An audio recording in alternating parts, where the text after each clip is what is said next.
Whoa.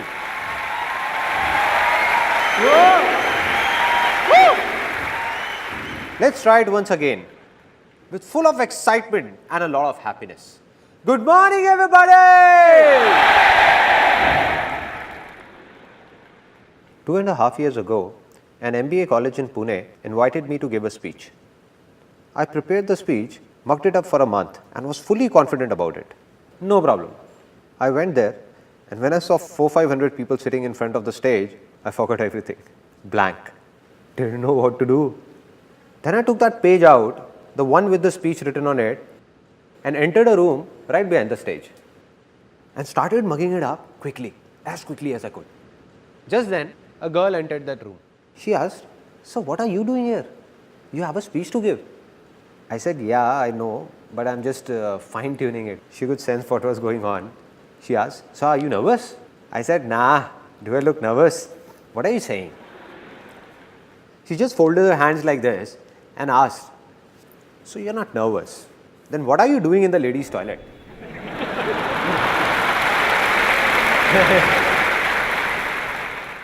Then I looked on the other side and said, "Shucks, man." After that, somehow I got out of there and went onto the stage. I went and stood behind the podium. Now just suppose you can imagine the situation over there. This is the podium and here I am, fully prepared. Good morning, everybody. My name is Sandeep Maheshwari and today I am going to talk about blank. 1 second passed by, 2 seconds, 10 seconds. Every second seems as long as a year. People in the audience stare at you as if you are an alien, just the way you are staring at me right now. As if I'm gonna do something different. But I'm just one of you, no? So just kept standing there, completely blank for almost 1.5 minutes. A student of that college sitting in the audience shouted, "Come on, sir, you can do it." It shook me up. I said, if he's saying, maybe I can do it. Finally, I started speaking, somehow finished that speech and got down. So this experience taught me 2 important things about life. That if I can do it, a guy like me, whom people in the family said was shy, unconfident, I was a complete recluse with no friends in school and lonely. So if a guy like me, who was an introvert back then, can come on this stage and speak in front of thousands of people, let aside those 2 hours, even for 5 minutes, then anybody in this world can do anything.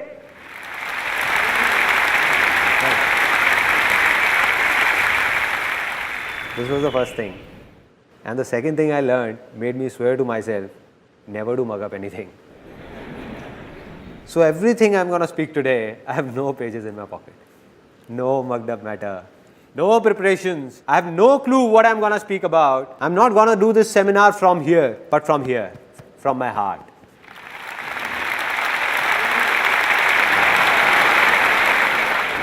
Anything I feel will be coming out directly, no filters in between, nothing. Are you all excited? Now, your excitement level that was here has reached here. I'm going to make 3 such big commitments that your excitement level will surge from here up there, right through the roof. Okay, the first commitment, that this day is going to be one of the biggest days of your life. One of the biggest days. And you won't be able to forget it. Never. And I'm not only saying this, I'm making a commitment in front of thousands of people whom I don't even know. And even if a single person says that this day was not that big or was not that good, then he or she can let me know at the end of this seminar and I'm going to apologize to that person in front of everyone for wasting his or her time. This was the first commitment. Now the second commitment. A lot of you people sitting here would be thinking, okay, there must be something in it for us, but tell me what's in it for you? Why are you doing all this? What's the catch? Wherever you would have seen the word free written, it has a small asterisk on top of it. Really small, the one nobody notices. And at the bottom, it is mentioned conditions apply. Similarly, there is a small asterisk that you missed. But at the bottom, it is mentioned no conditions apply.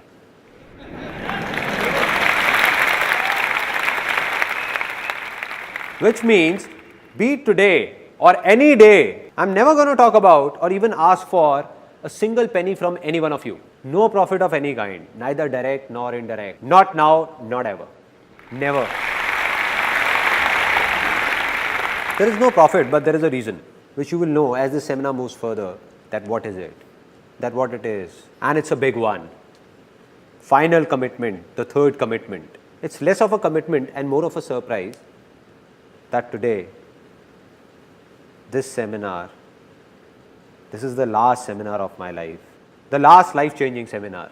And there is a very big reason behind it, which I'm going to share with you at the end of this seminar, for this being my last seminar.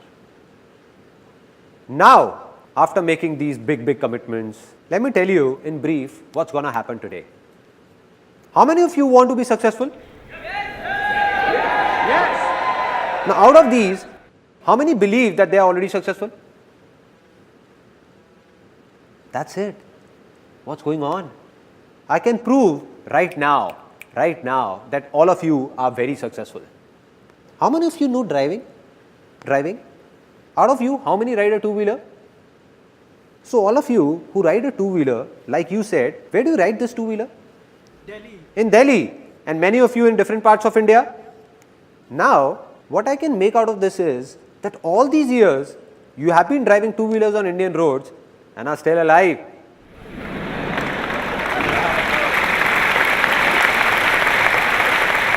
Isn't this a success? Yes, it is.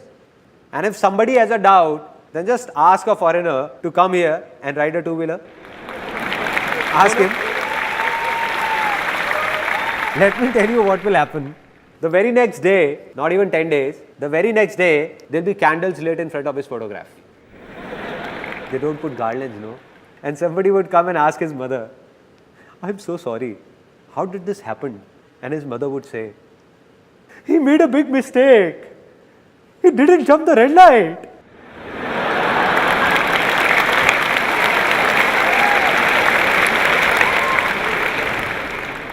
She would say, it's simple. Here nobody stops at the red light. People keep driving. Till the time the person from the other side whose signal is green doesn't make a gesture like this. Where? Where are you, brother? Where? Till that time, don't stop, son, don't stop. Just keep driving. But he didn't understand all this. He applied brakes and stopped at the red light. He stopped, but the bus behind him didn't and took him along. Which means that in his own life, back in his own country, he might be very successful in many things, but driving in India, he failed and failed miserably. But you all are successful. So what is the problem? The problem is that with time, the definition of success changes. There was a time when driving was a success. Now after learning how to drive, definition changed. Getting a degree was a success, right? After that, it was to get a good job or do a business. That also happened. Then success was all about getting married. It's not right to laugh at other people's mistake. Well, anybody can make a mistake. So marriage also happened, which means that if I start making a list of things you all are successful in, the day will pass here itself. Even of a single person, you all are so successful. But the only problem is that you don't believe in it. Believe in it and you will realize it.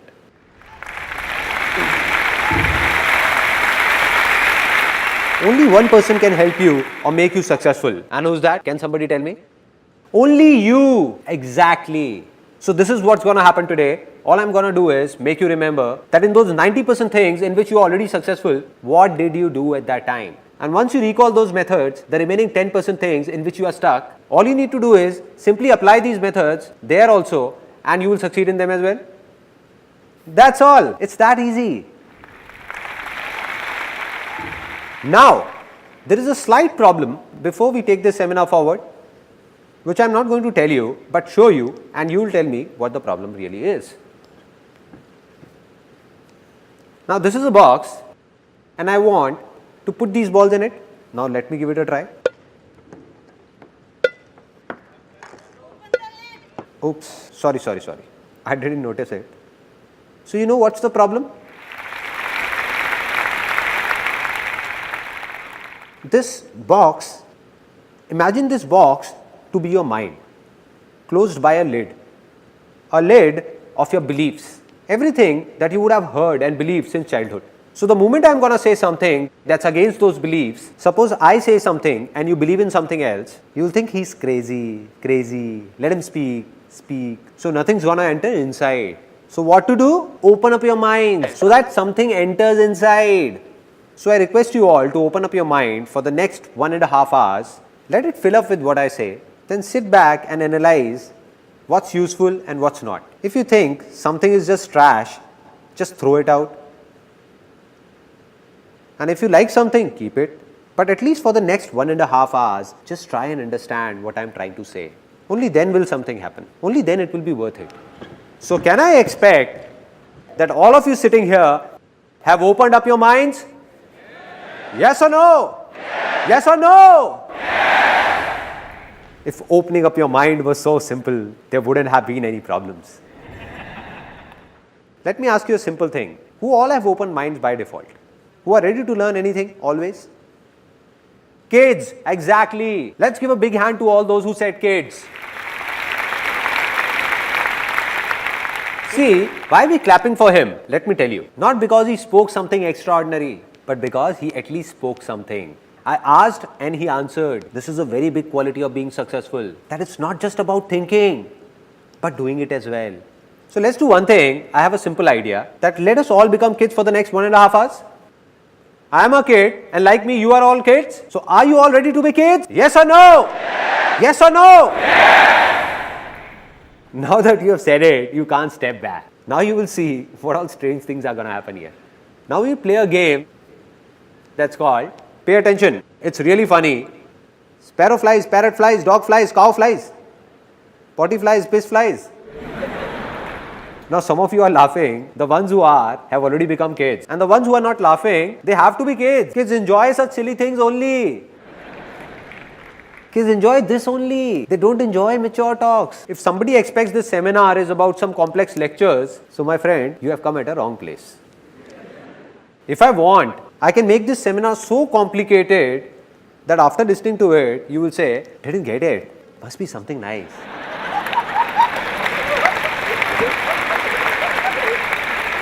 But no, what am I doing? I'm just sharing my life's experiences with you. My life is easy, so I'm going to tell you how is it easy, why is it easy, and how can you make your life easy, not complicated. So, I'm going to ask you a simple question, and if your answer is yes, then put your hands up. If it's no, keep your hand down, and if there is a doubt, then stick it up till here. Alright, simple. First question. How many of you are male? Oh, some have not raised their hands till now.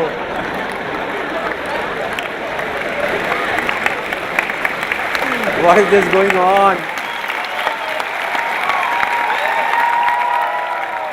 I asked a simple question that how many of you are male? They're not listening to me. They started looking at the person next to them.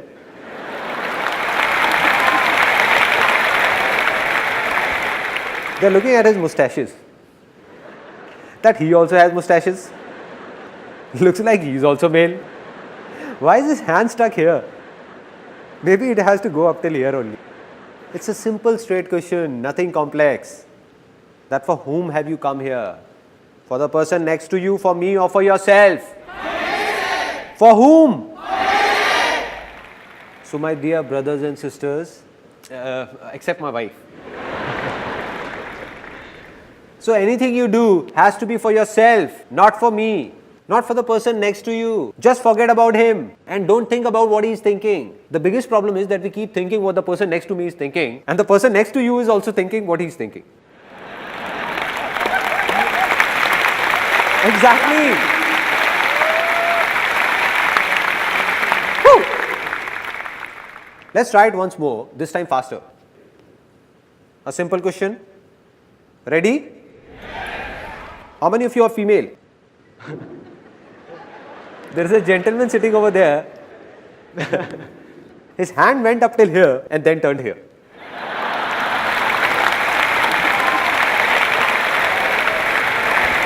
How can I make a mistake? There is no doubt. I'm not a female. Have still not become kid, no. Still, there is something inside. Once more, we will do it again fast, real fast. How many are male? Female? Male?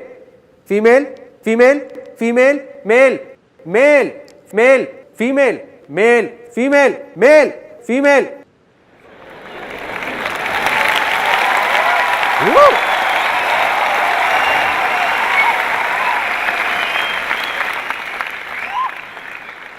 Now we all are enjoying, opening up a bit. Everyone. This is what needs to be done. So if you like something, laugh for yourself, not for me.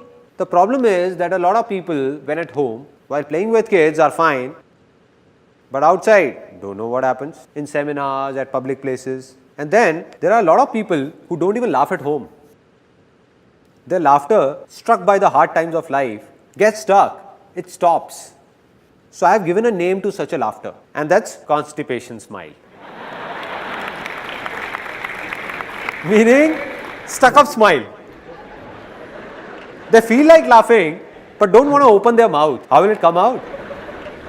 Let it out. Don't suppress your laughter. Let it out. Out. There is no point stopping it. No point. So do what you feel like doing, because this day is not going to come back. This day is not going to come back.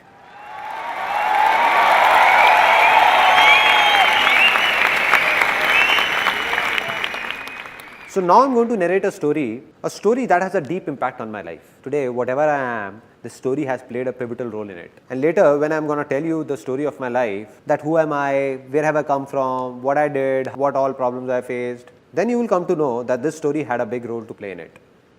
A story of King Akbar and his minister Birbal. Once King Akbar, some people are already laughing. As I said, don't laugh unnecessarily.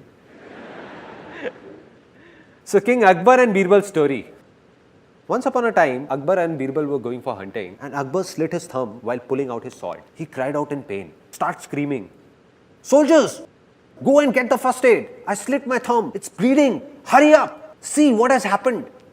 Birbal comes in with a smile and says, "Relax, my lord. Whatever happens, happens for the best." Akbar says, "Birbal, have you lost it? What are you saying? I thought you loved me." "Soldiers, do one thing. Leave the first aid. Take this crook Birbal, hang him upside down for the entire night, lash him up with hunters and hang him by the neck in the morning." So Birbal is taken away and Akbar goes for hunting alone. Now he goes to hunt and is caught by a few tribal men. They hang him upside down. Now there is this tribal dance going on. Hoo, ha, hoo, ha, hoo. Come on guys, you don't expect me to dance. Suddenly a tribal man looks at Akbar's injured thumb and shouts, "He is impure. We can't sacrifice him to the gods. Free this impure being. He is impure." So Akbar is freed. Now Akbar is crying. It's morning. He thinks Birbal would have been hanged by now. Shouting and screaming, "Birbal! Birbal! Birbal!" Running towards the palace. And he sees that Birbal is about to be hanged. About to be. He runs and holds Birbal by his feet. Says, "Birbal, please forgive me. You were right. Whatever happens, happens for the best. That's why I'm still alive. And look at me, I'm such a cheap fellow.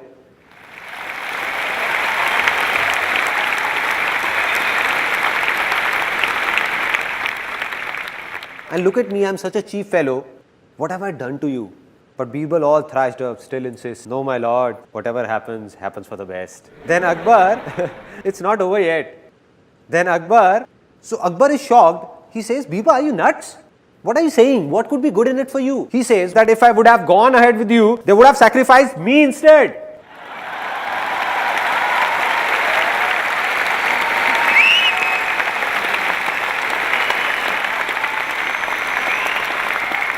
Now a lot of smiles here are transforming from constipated smile to loose motion smile.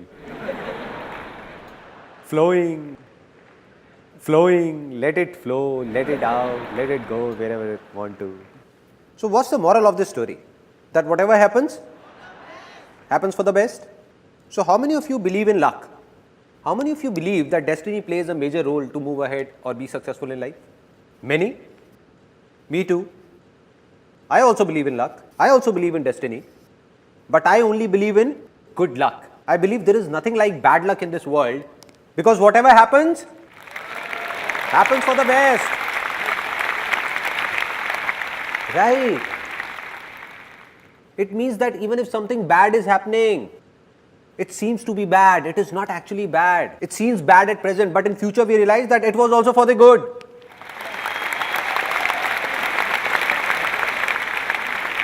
So are you all ready finally to see something, to listen to something that could be beyond your thoughts? Yes or no? Yes. Now see what could possibly be beyond your thoughts.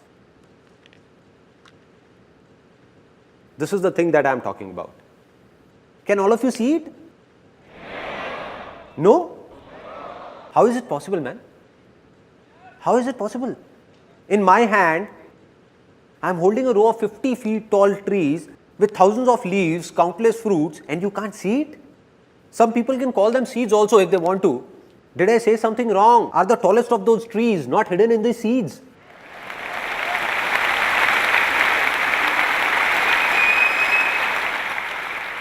Hidden inside but not visible.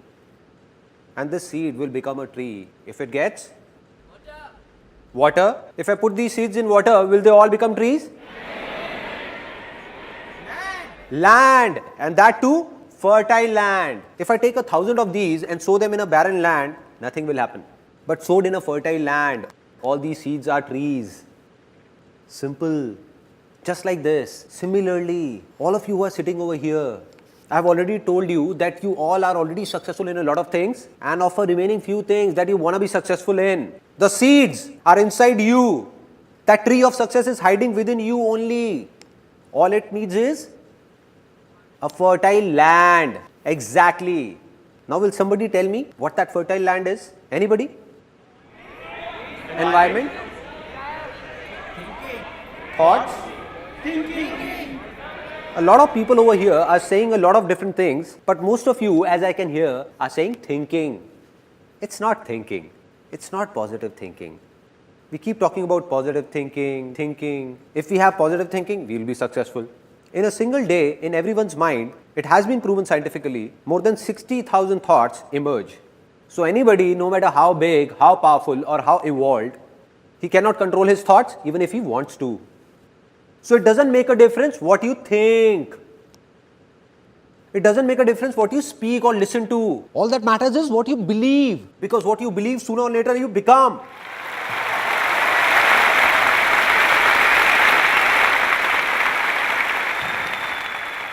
And if someone believes that he can't do anything, will he be able to do something? No, never. And if someone believes that I can do it, then nothing in this world can stop that person. Yes or no? Yes! So simple, so simple. So what am I saying? I'm saying something big that might hurt a few people. That all of you who are sitting here, more than 90% of you don't even have a land that's fertile enough to sow the seeds of success in. That very land is infertile. Strange to hear, na? Okay, I'll not comment on you, rather share my own experience. Till the time I turned 18, as a kid, I believed I could do anything. But by the time I started growing up, grew up, there came a stage in life where I believed that I'm good for nothing, which means my land became infertile. So why did this happen? Where did it all begin? It all began in childhood. So here's a short film that you will see that will explain why did that land become infertile and how to make it fertile again. Since childhood, don't know how many times you would have heard that you can't achieve your dreams. Like your dream of piercing through the clouds in open sky. But the dream ended the very moment you woke up. Because you were told that no matter what you do, you cannot fly. Just like me, you would have heard it a lot of times that life is not easy. Rather, it's very difficult. It's not a child's play.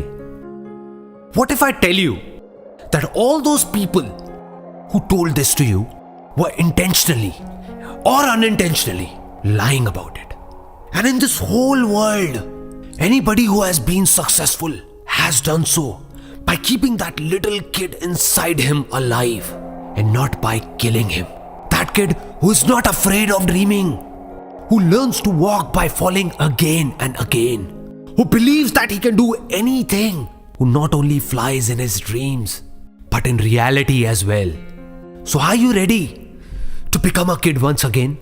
Because being successful is not a man's task. Rather, it is a child's play.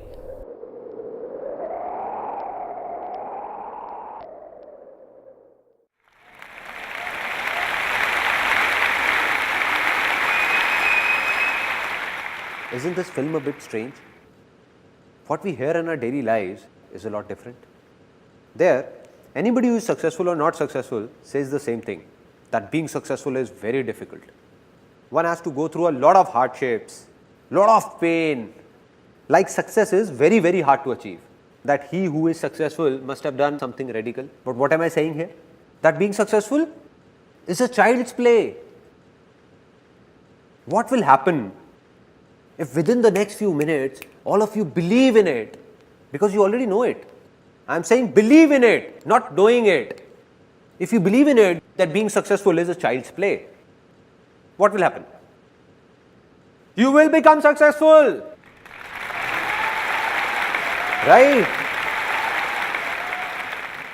So let me tell you what happened that made my land infertile. Which means I wanted to be successful, I wanted to do something, but believed that I can't do anything. As a kid, I dreamt of flying in the sky. But by the time I grew up, I was even afraid of walking. There was a stage in life when I thought I can't do anything. What was the reason? The root cause. The root cause is somewhere in our childhood. How many of you are from a middle class background? A lot of you. I also hail from a middle class background. My family, we used to live in a small house, just a 2-room set. We had limited income with a rented accommodation. I had a friend in the neighborhood by the name of Puneet. They were well off and his dad got him a brand new red bicycle, imported cycle. Earlier when we used to go to the park, we used to race and I always won. But now, since he was on his cycle and I was on foot, I used to lose. So one day, I went back home after losing again and demanded the same cycle from my father at any cost. That too the very next day, I don't know anything. My dad said, it's not like this. It's your birthday after 6 months. I'll get you the cycle then.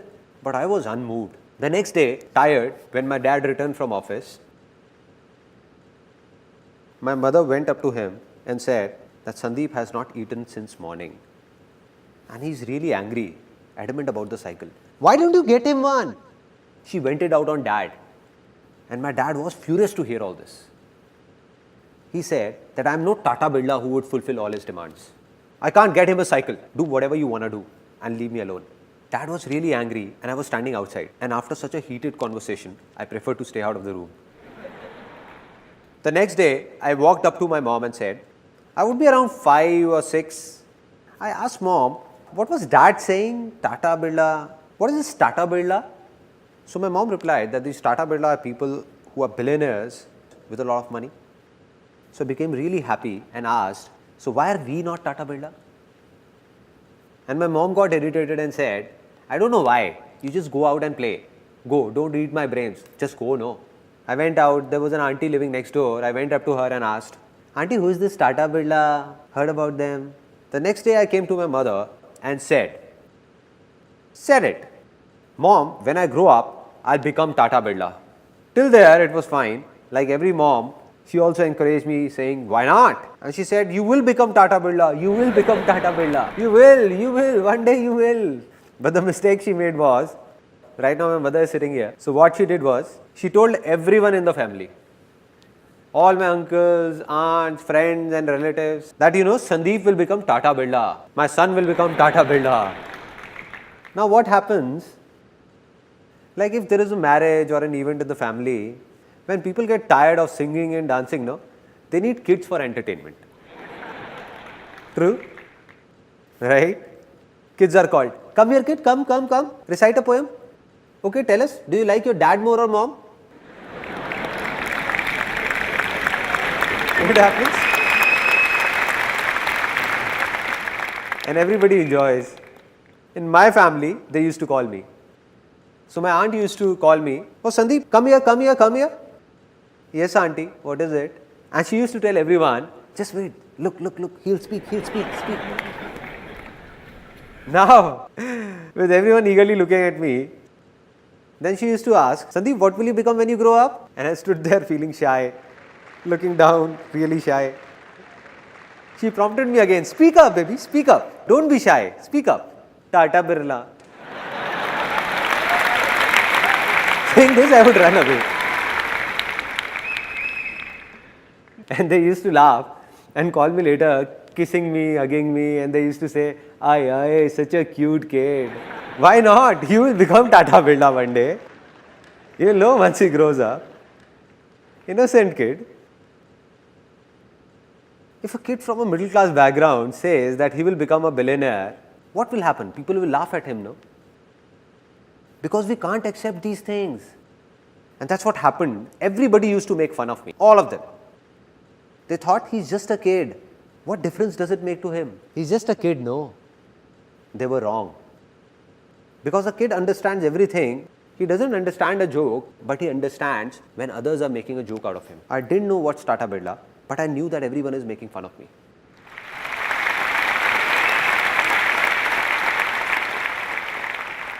And who are these people? The same people who are my family, the ones I trust, who are dear to me. So I thought that if all of them are saying, then maybe they are right. How would I know? I'm just a kid. And by the time I grew up, there were many such incidents and talks. So by the time I turned 18, all I desired was a salary of 10 to 15,000 rupees. That's it. I still remember when I was 18 or 19, I went to someone for a suggestion. Every family has a person or two whose advice everyone seeks, right? Isn't it? Some of you are laughing. It seems they got the same advice as I did. So I went fully prepared, thinking that I'm going to this influential person, and if I goof up anywhere, then my family is not going to support me. So I went fully prepared for it. Fully prepared, thinking what he might ask. He asked me 10 things, saying, what if this happens? What if this? What if this? What if this? Since I was fully prepared, I said that if this, then this, if this, then this, if this, then this. When I answered all his questions, he said that, listen kid, all this you're saying is very impractical and it can't be done. And I asked, why can't it be done? Can you please explain why can't it be done? He got irritated because he was at a position where a kid who was a nobody came and questioned him that why is it not possible? So his ego took a hit and he said that, listen boy, you don't know anything about it. It's easy to say but very difficult to do. How many of you have heard this dialogue? Everyone. And that too, how many times? Have you ever wondered the impact of this simple dialogue on our minds? Or on that land that I was talking about? This word difficult is also a seed. Just like the seed of success that I was talking about, this word is the seed of failure. Anything in life, if you keep saying it's difficult, difficult, difficult, then after some time you will end up saying, it's impossible, it can't be done, the end. So this word difficult, what has it done? It has tied down. It has tied down each one of us like a rope does. Just like an elephant in a circus who was tied with a rope when it was small. So that baby elephant tries very hard to snap that rope. It keeps trying, but can't break free. It doesn't have the power to do so, can't snap it. So it believes that it's really difficult for me to do it, impossible. And now, when that elephant has grown big, if it wishes, then not only one rope, it has the power to snap 1,000 such ropes. But it has stopped trying. Stop trying.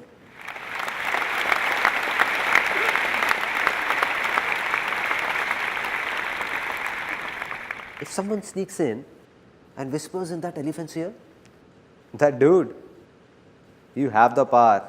Just give it a shot. You can do it.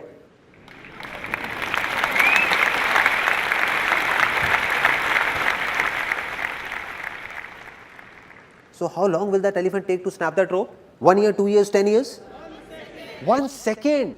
Not even 1 second. This is what happens. All those beliefs which are based on a lie take years to be formed, but snap in a second. Second.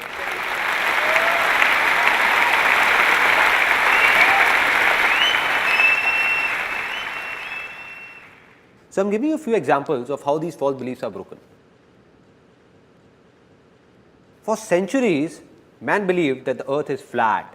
it's flat, flat. For thousands of years, people used to say it's flat.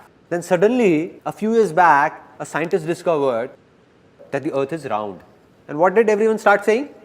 That the earth is round, round, round. Which means that belief took centuries to be formed, but collapsed in a second. The moment it faced the truth, it was gone. Similarly, all such beliefs are based on lies. All are lies. The moment they face the truth, all of them will collapse. And sometimes when they collapse, when they face the truth, some people get shocked while others take pleasure in it as well. Like it happened with one of my uncles. He had made a belief of his own, that my son is going to marry a girl of my choice.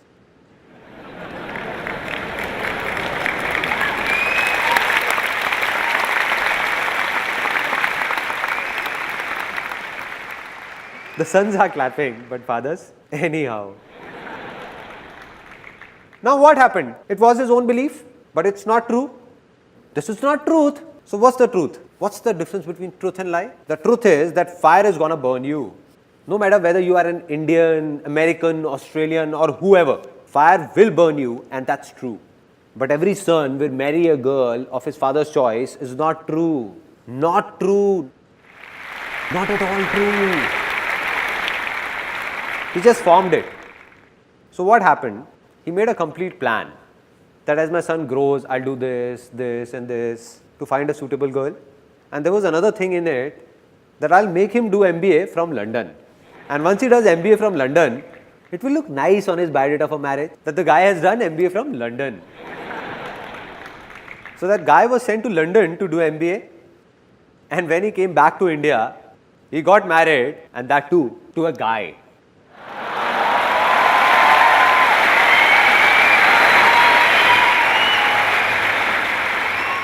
This is how false beliefs snap, like this. I'm not talking about right or wrong, but I'm just giving you an example.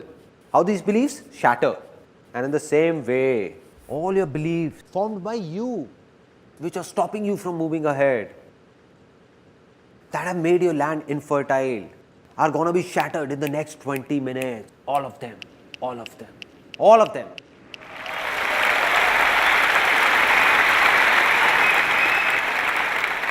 Because you are going to witness the truth. That rope is about to snap in a few minutes. So are you all ready to make your land fertile? Yes or no? Yes. So how many of you are into a job? Okay. Out of these, how many of you find giving job interviews difficult? Going for an interview gives you nightmares. Okay. So many of you. And how many of you find job interviews easy? Again, so many of you. It seems there is some confusion. How many of you find dancing difficult? Really difficult. How many find it easy? Out of you all, with your hands raised, how many of you can come on the stage and dance with me right now? How many? Oh, so many.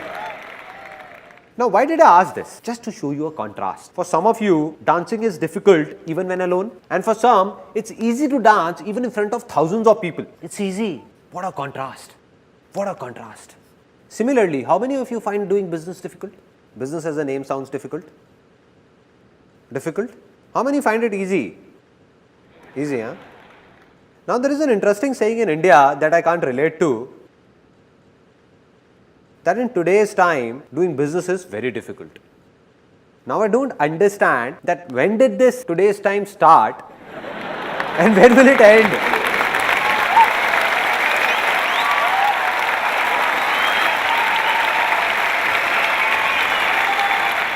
Till what time is this today's time gonna go on?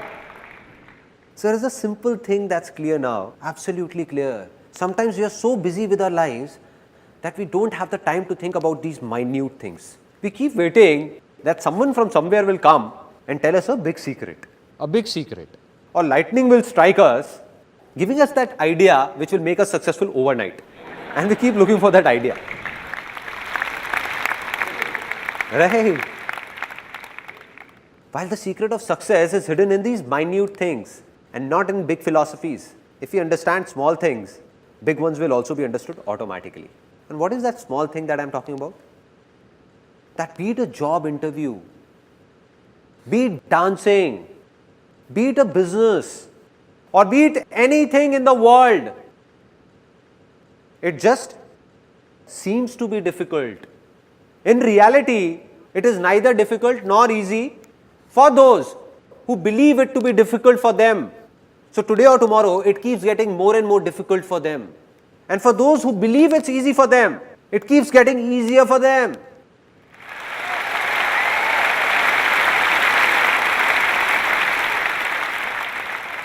So there are a few things that seem easy to you. So they are easy for you. No need to do anything because they are easy. But a few things are difficult for you. If somehow you start believing that all those things which are difficult for you are also easy, then what will happen? They will become easy. Easy in reality. So being successful will actually be a child's play. Right?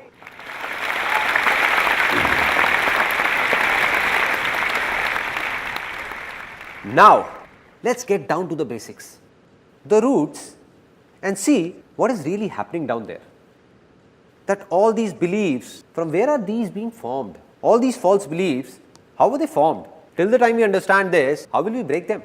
Now, out of you, how many of you have heard, see no evil, say no evil, hear no evil? Everyone. I believe that if you really want to be successful, then you have to do something else and not this. With due respect to Gandhiji, I don't agree with him. Why? I'm saying such a big thing. Why don't I agree with him? Why not? Can you please close your eyes for a few seconds? All of you? Eyes just above your nose? Alright. Now do as I say. Do as I say. Don't think about your mother. Please don't think about your mom. You dare think about your mother. And your mother's photograph should not flash in front of your eyes.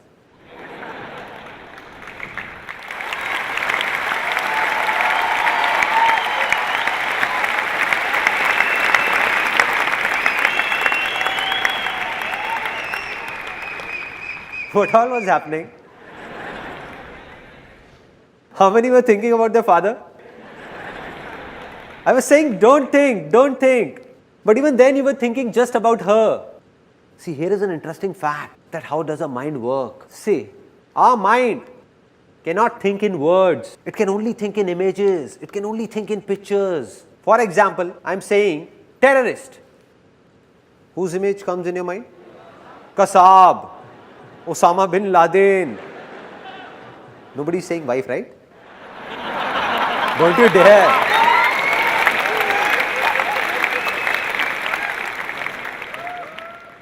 Such images come to your mind. Mother Teresa. What came in the mind? A good image. Peace, right? Zupta. Any image in the mind? ZXY. Any image in the mind? ZXY. Any image? No? Nothing? It means that our mind can't think in alphabets. It can't think in words. It can only think in pictures. Pictures.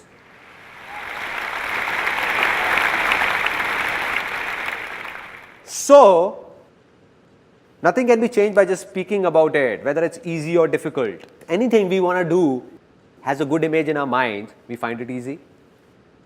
And if it's bad, we find it difficult.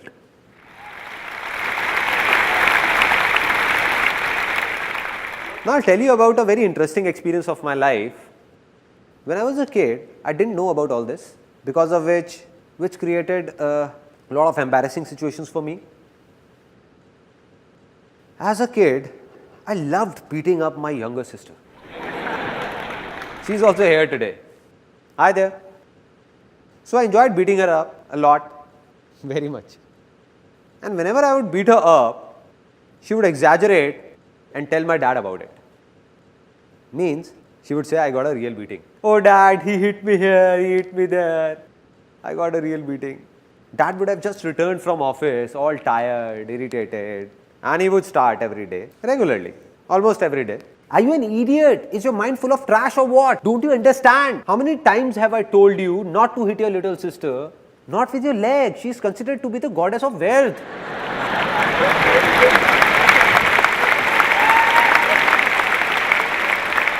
But I never got it. At that time, when dad would be scolding me, I would look down and apologize, sorry, and the next day again. So there wasn't a problem till the time dad was scolding me. Problem began when mom entered the scene. Mom came and she used to pamper me a lot. She used to get scared looking at my dad's high temper. And she used to come and dad would be scolding me. She used to come and say, don't get angry, poor kid, spare him, don't get angry. And as mom started saying this, dad, who would be scolding me till then, would suddenly start beating me up.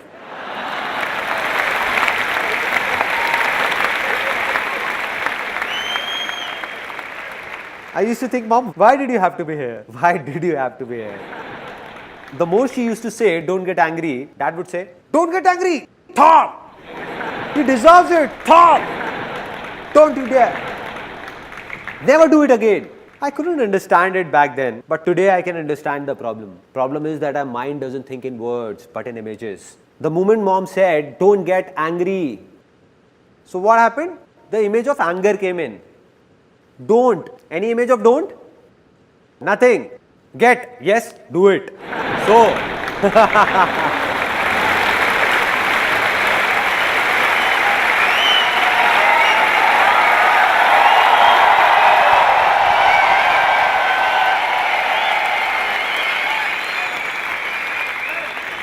she came in to save me, but got me beaten up instead.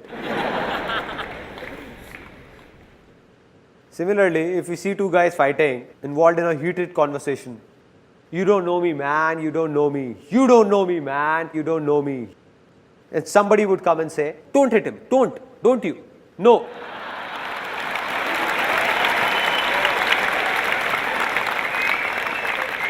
Not this brick, no.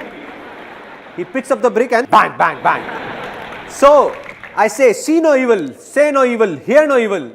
If this is not to be done, then what else needs to be done? Very simple. Just say, see good, say good, and hear good. Right?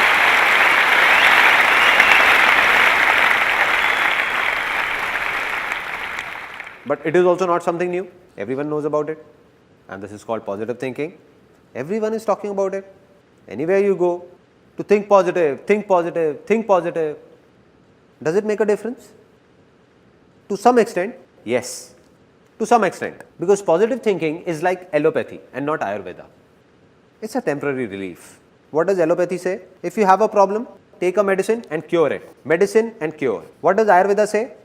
That you make your body so healthy that you don't need to take medicines at all. That's the difference.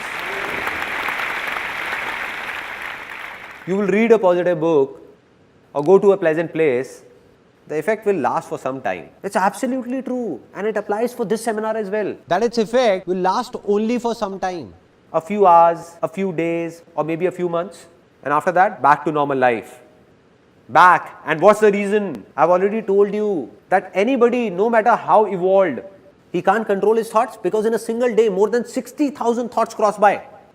And if you seriously want to do positive thinking practically, see, here is an interesting fact. Then either you have to go to a mountain and leave this world. No newspaper, no television, no talks, nothing at all. Just go there and control your thoughts. This one is positive, nice. This one is negative, or no, negative. So, I do believe in positive thinking, but not that much. It has its own role, but a very small one. It can't remove problems from the roots. The second solution is that there are a lot of negative words in the dictionary. Remove them all from your vocabulary. Means you don't have to speak them. Because if you only speak positive words, something good will happen with you. But are these two things practically doable? Is there someone who says I can control all my thoughts? Anybody? So what needs to be done? What's the solution? It's simple. If I tell you to let those negative words in the dictionary be, don't remove them. Don't control your thoughts as well. Just take one word that is the root cause of all your problems and failures. The root cause. Take that one word and throw it out of your dictionary. Can you do this much? Yes or no? Okay, for anyone, be it us in India or someone in America or Canada or anyone in any corner of this world, what is the biggest success of life for them? The biggest. Name, fame, money, happiness, health. Absolutely. Let's give a big hand for him.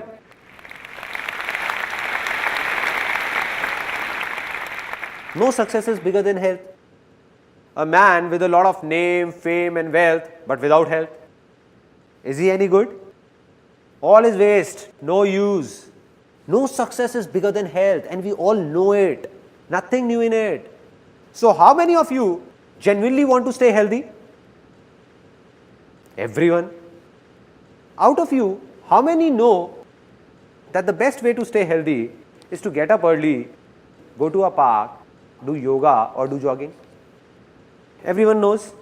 So now how many of you are actually regular? That's it. Hardly 1% or 2% people. Now see, the problem is that we all know these things, but when do we remember them? About health, to stay healthy. The time we are sick and visit a doctor or visit a relative or a friend in a hospital, when the doctor warns us that either you do something now or the Almighty will do it. Cholesterol levels, man. Right. And then suddenly we wake up saying something needs to be done now. And from that very day, you make up your mind that from tomorrow morning 6 o'clock, I'm going. Everything is planned. Left office on time.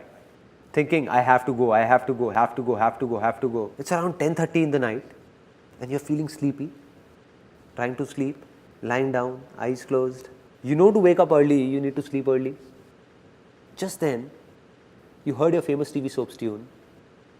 Na na na na.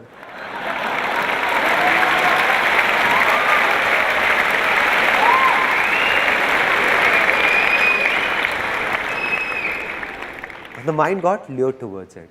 You got out of bed. Okay. You got out of bed saying, half an hour hardly matters. Let me watch it. And sat in front of the TV. Relaxing, relaxed, mood changed. All that health mantra is gone. Forgotten. It's around 11 o'clock, now again surfing channels, got freshened up, and by the time you came back in bed, it's 12 a.m. It's 12 o'clock. Now, when you lie down to sleep and you're about to sleep, what's going on in the mind? The thoughts that it's 12 already, getting up early is really difficult. And as soon as you think this, the mind, what it does is, it starts working as branches of trees. You give it a signal, it will make 4 branches come out, then 8, then 16, then 50. It means that the moment you signaled that getting up early is difficult, the mind will bring forth 1,000 reasons as to why is it difficult. 1,000 reasons, which will not be true, self-made by you only, created by your own self. Like, for example, the mind will be saying that, dude, I have tried it earlier as well, nothing has changed, nothing is gonna happen now as well, so no use. The second thought will be, I tried getting up at 6 a.m. earlier as well. I somehow woke up, but the eyes didn't open, got hit by a side table, and this knee still hurts. Strange thoughts will come to the mind, strange thoughts. That if I wake up early, like I'll feel sleepy throughout the day in office. And then what will you do? Change the alarm from 6 a.m. to 7 a.m. saying getting up an hour later will hardly make a difference. Now you're remembering because you have said it's difficult. So the mind is giving you reasons. That you read an article in a newspaper which said that a minimum of 7 to 8 hours of sleep is a must.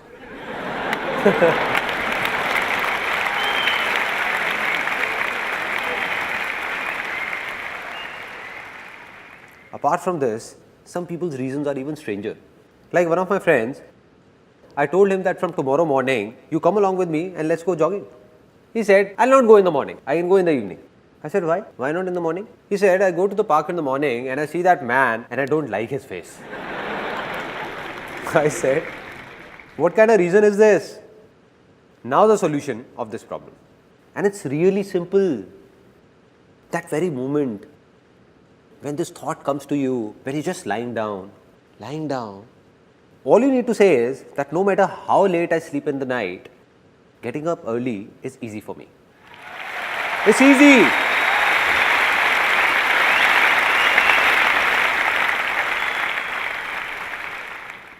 Now you know what will happen? Really? The moment you will say it's easy, a voice inside you will say, are you crazy or what? How is it easy? Because we aren't used to it. Then you will say it for the second time, it's easy. Then for the third time, it's easy. Getting up early is easy. The moment you say it 3-4 times, your mind will give you 1,000 reasons that will prove it's easy. It will go in the opposite direction.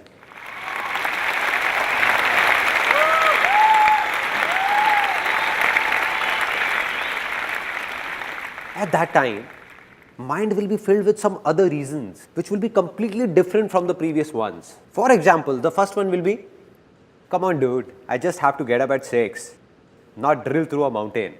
Earlier also so many times I have caught a train, and to catch it, I woke up at 4 in the morning, 4 a.m. and that too on my own. 5 minutes before the alarm went off, I woke up myself. I can catch the train again even if I miss it. But where will I get this body from once the health is gone?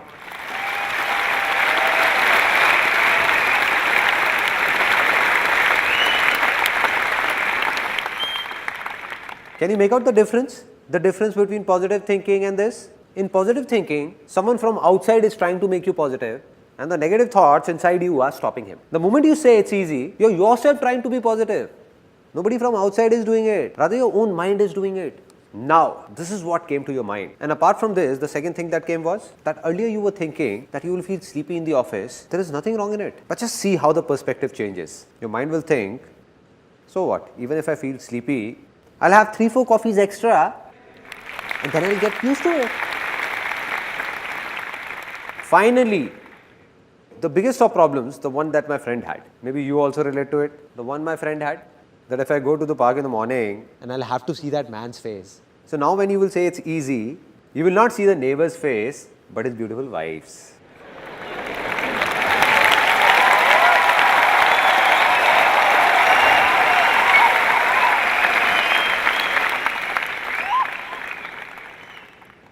It's that simple. This is it. Be it the smallest to the biggest of problems of your lives. Just take these 2 words and stick them up with all these so-called problems. The day it starts coming from within, that it's easy, that day, everything will become easy. And this is the biggest secret of my life. The biggest.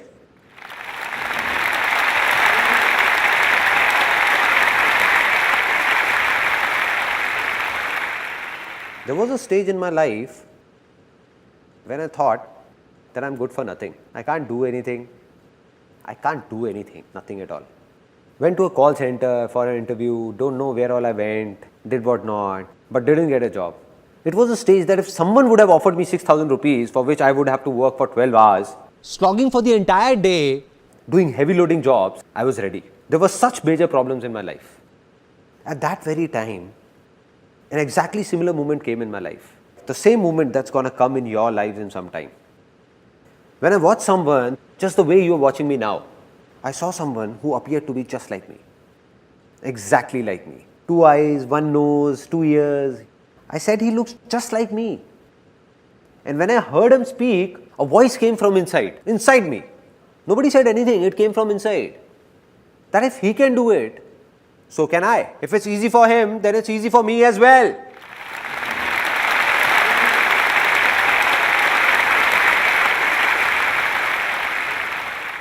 Finally, the moment has come to decide.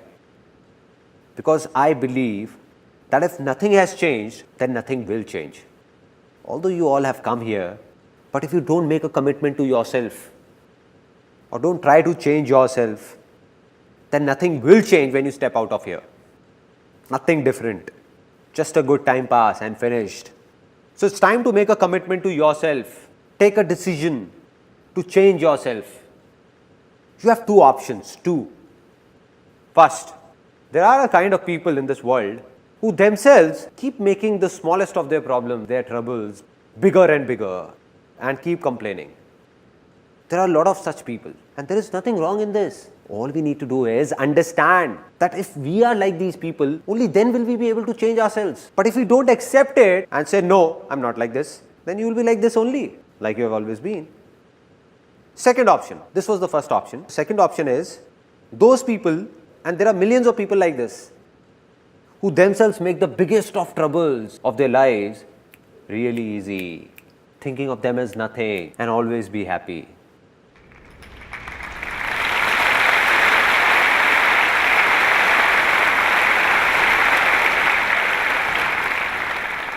So what have you decided that from now on, will you be happy or just complain? Be happy. Now, the moment I was talking about has arrived. I'm going to ask you a question from the bottom of my heart, and the ones whose inner voice comes out, for them, the land has become fertile. Fertile. Anything that was past has passed. Let it pass. But today, do you believe you can change your future? Yes or no? Yes or no? Yes or no?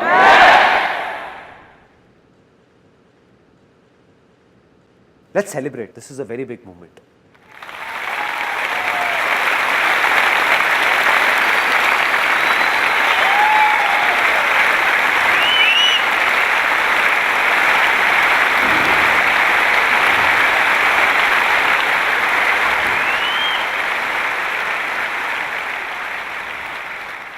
And I'm not just saying this, I can give it to you in writing, signed if you want.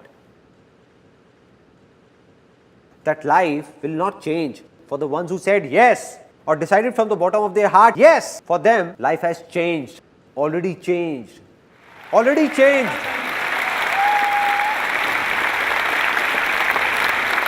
The land has become fertile. Done. There are people in this world whose problems could be 100 times bigger than yours, but then also their success is also 100 times bigger than yours, which means that problems and success don't have a direct connection. It's all about what you believe in, something we have just realized.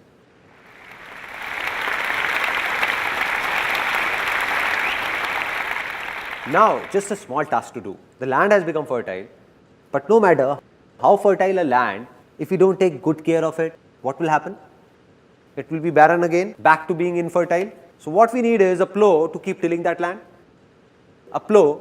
And now what is that plow? It's easy. Exactly. Don't underestimate its power. It has changed my life.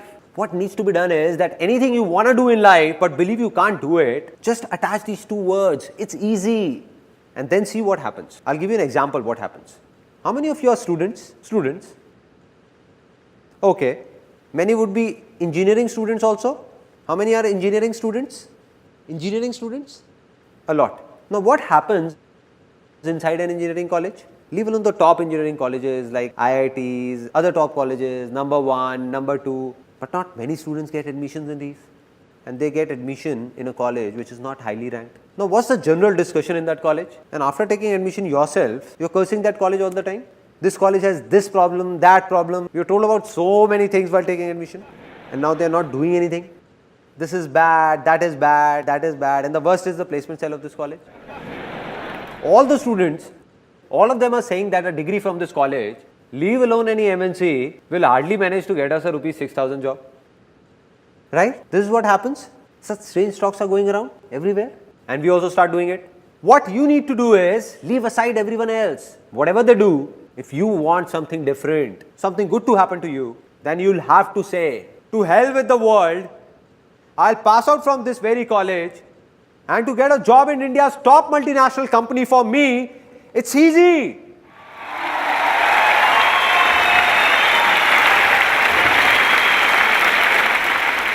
Right?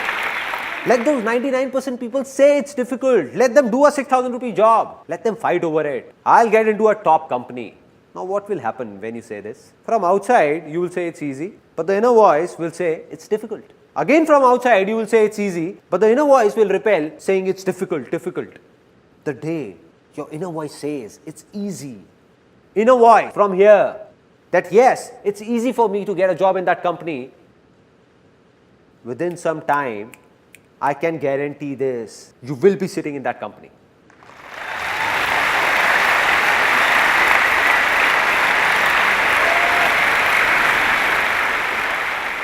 And this is not something theoretical that I am saying. Practically, you pick up any big company of India or world for that matter. Have all the people working there passed out from top colleges?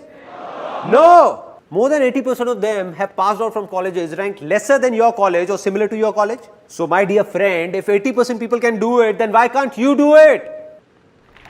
Right?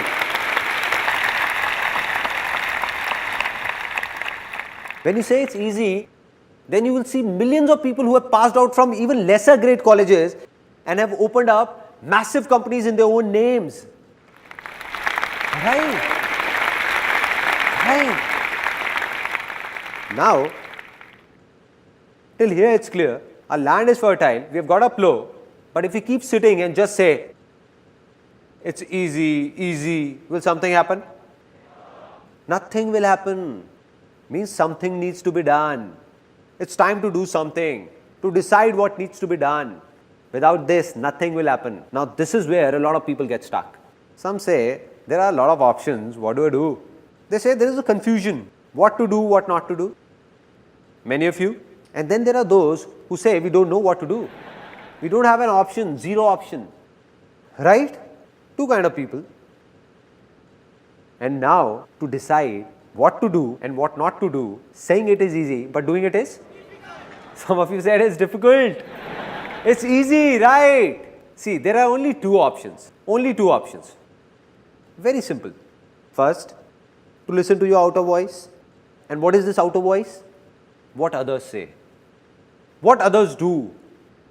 What did he do that made him successful? What is he doing? Or asking for advice from someone. Like what should I do? Or what career to pursue? Once a guy came to me and said, please tell me an interesting business to start. I said, these days, space tourism has great scope. I said it very seriously. He asked, what is it all about? I said, nothing. You just buy a rocket, take people in space and take them to moon. He said, why are you joking, man? I said, who started it first?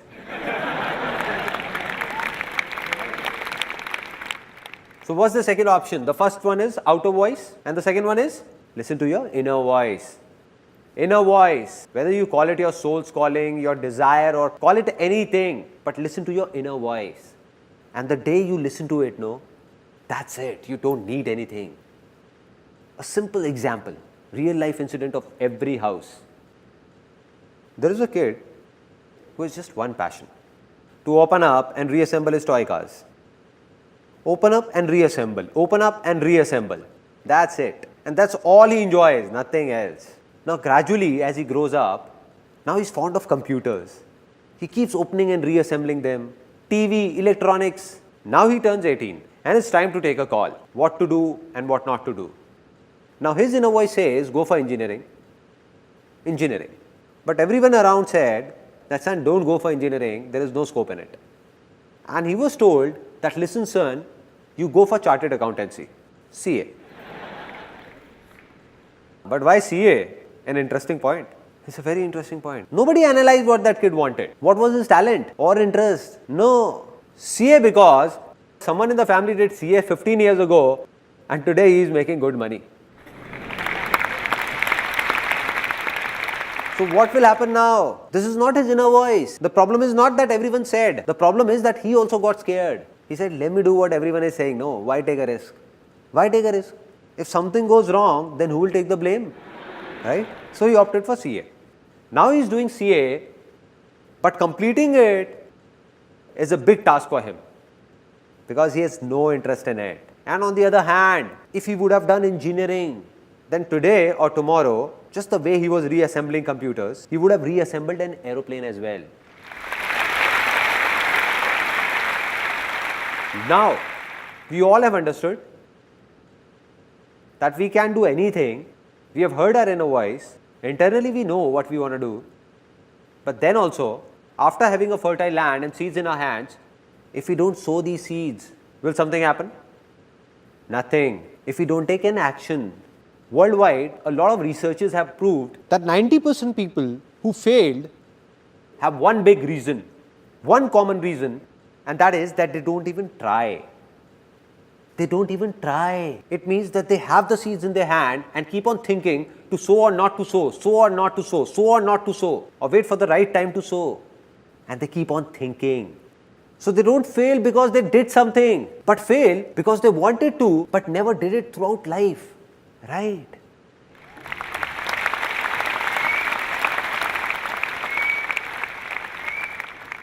Now we understand that the problem is not taking an action. Let me ask all of you, why don't we take an action? We know we have to do this, still we don't do it. Why? It's one word. Fear. Risk. And that's completely genuine. I'm not saying it's wrong. It's completely right. Because we are not alone. Today your inner voice says, I must do this. You also have your family, your house, kids and everything. How will you do it? There is a risk involved. Rubbish. All rubbish. I don't buy it. Why so? Because there is nothing known as risk in this whole world. God or whoever created this world didn't make anything by the name of risk. It is man who is creating risk for his own self. We are ourselves creating risky situations for ourselves and are getting scared of them.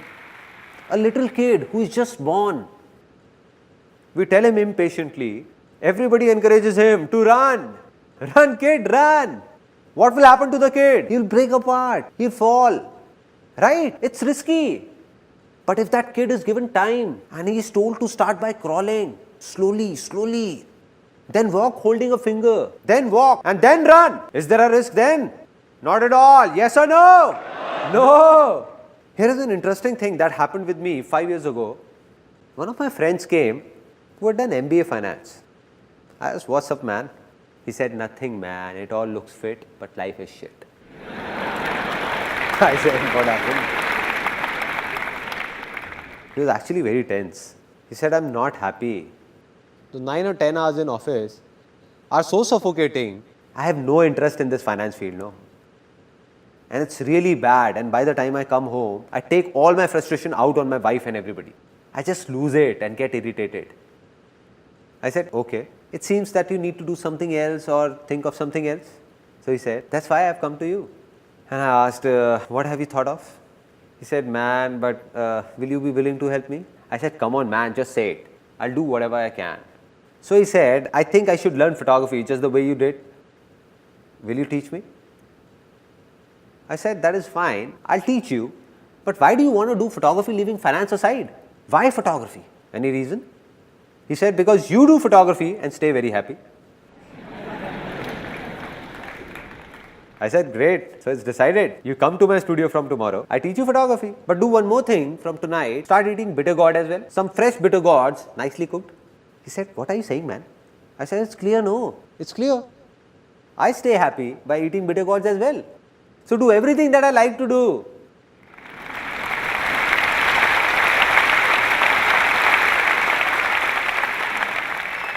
I said, listen man, you were about to make the same mistake you did many years ago.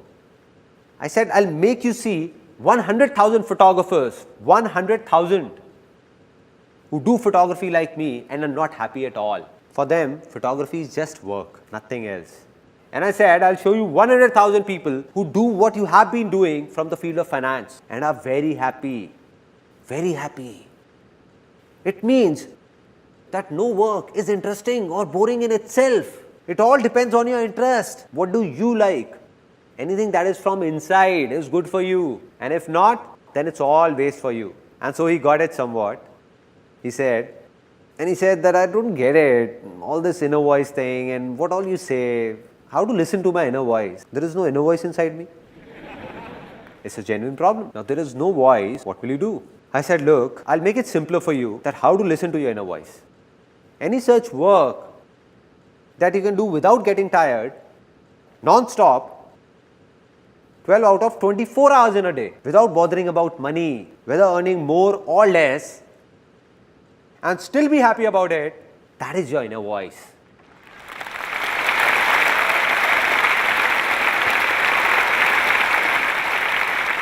So he smiled a bit. I saw his eyes lit up. He smiled and said, this is great man. But there is only one such work that I can do for 12 out of 24 hours. I said, what is it? He said, I am very fond of eating. I walked up to him and touching his bulging tummy, I said, well, I can see that.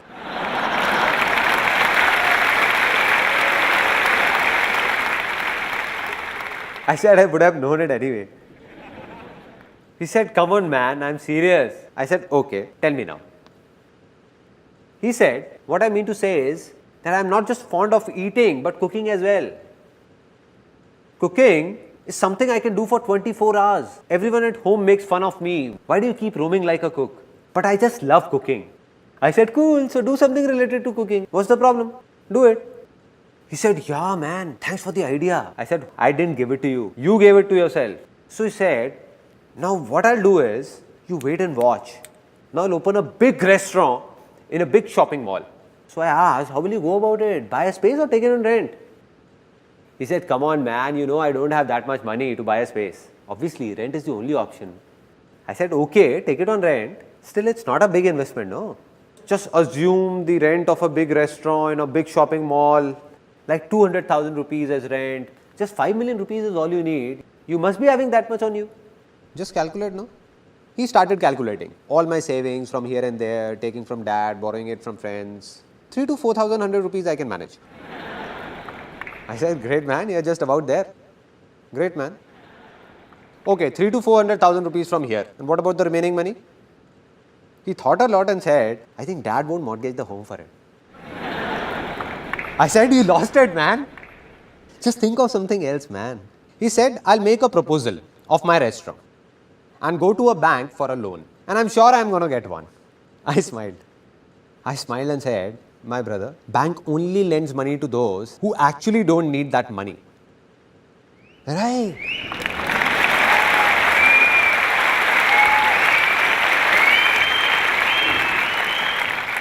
On what basis will you apply for a loan? On what basis? He said, yeah man, I think you're right. I won't get a loan. So what to do? I think it's really difficult. Leave it. I said, why is it difficult? He said, no money na. I said, why? You just said you have the money. He said, no, I didn't. I said, no, you said there is money. What about those 3 to 400,000 rupees? He said, but they are not enough to open a restaurant. I said, who told you to open a restaurant? Out of these 3 to 400,000 rupees, you can keep aside 100,000 rupees and open a nice stall with the remaining money. A nice stall.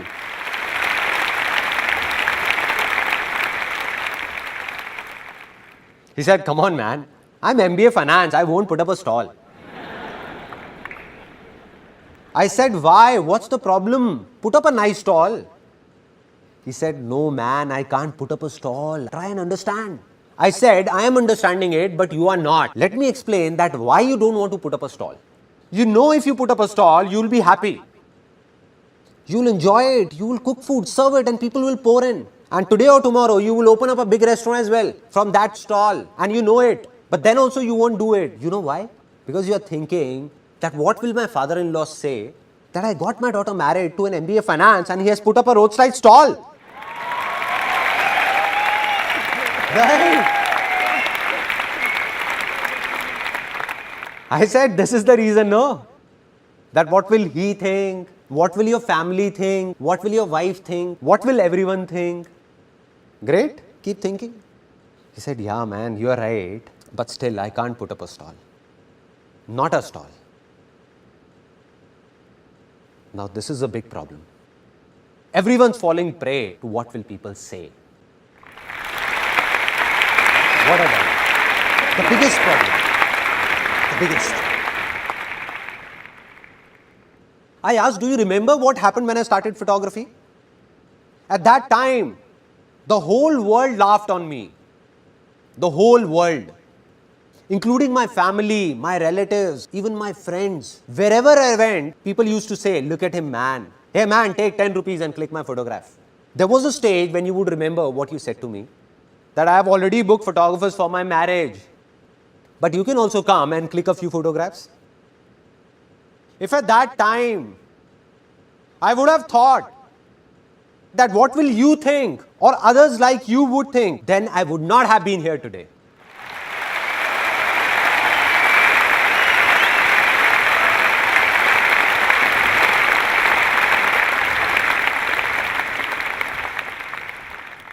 I said, those people can go to hell. Whatever everybody thought of me, I didn't care. That's why I've reached here.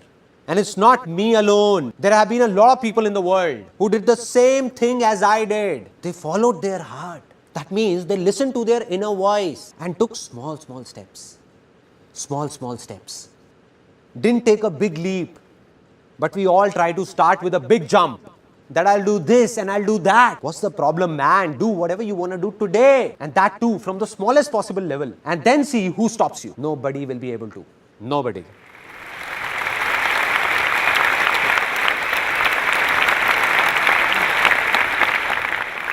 What we want is that here is a seed in our hand and somehow it should grow into a tree overnight.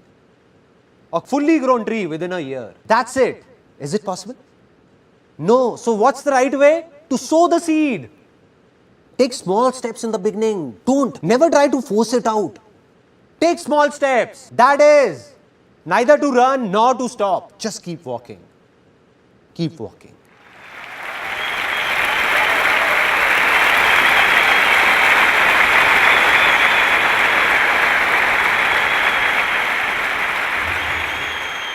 Now there'll be only one glitch in your way ahead, where a lot of people get stuck. Which means that if you do as told, then you will earn money for sure. In anything you do, you will earn money, but will you be successful? And for that, there is a final step that you must follow. And this is also going to sound strange to some people, because it is just the opposite of what people say about success. But this is true, with proof. You made your land fertile, sowed a seed, that seed has grown into a tree with a lot of fruits on it. Now if you lose it and say that I'll eat all these fruits alone, not give them to anyone, not share it with anyone, what will happen? Either those fruits will rot or you will die trying to eat all of them. Simple.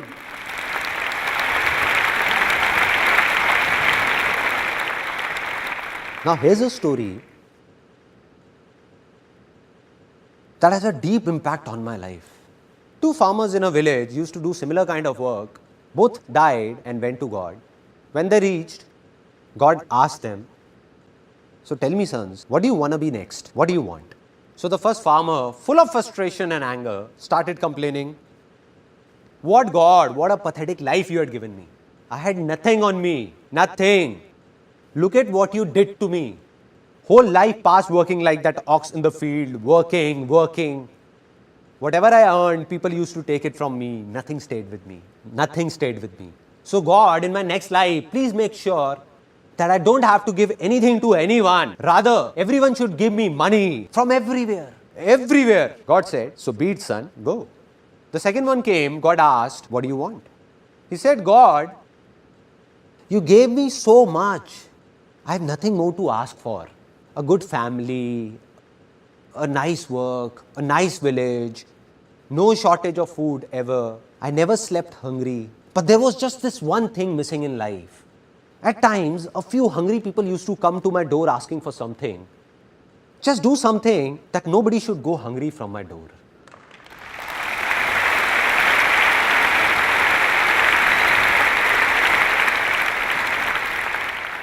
God said, so be it, son. Go, son. Both of them were reborn in the same village. Both of them grew up. The first man who said that everyone should give me, and I don't have to give anything to anyone. So this man became the biggest beggar. I'll not give it to anyone. Everyone should just give me. And the second man who said he didn't want anything but just to feed the hungry, he became the richest man of that village. The richest.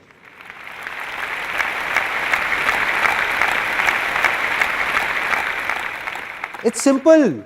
If you want to stay happy, then there is only one way. Spread happiness. Spread happiness.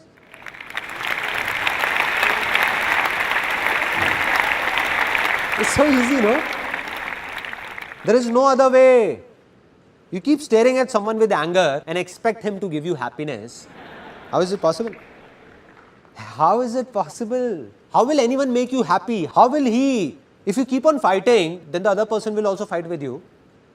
Out of all the husbands sitting here, how many want their wives to respect them? All of you.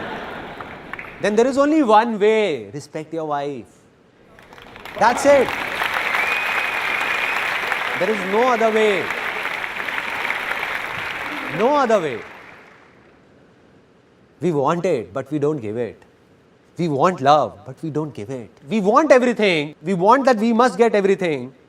Now I'm going to say something that's going to shake up a lot of people, really shake them up. Now, how many people wish to have a lot of money over here? Then there is only one way to get it. Give money.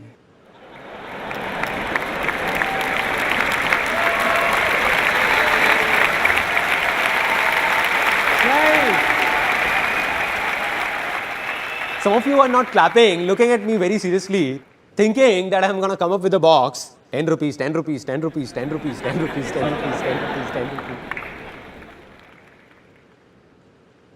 Giving money. How can someone give money? There are strange things that we believe about money. And that too rooted deep in us. No father, no brother, only money together. Right? And some people actually think it's true. They're fighting with their parents, with their brothers and sisters, only for money. For money. I'm not saying that money is not important. That would be impractical to say. It is very important. Very important. But money is only as important as fuel in a car. Neither more nor less.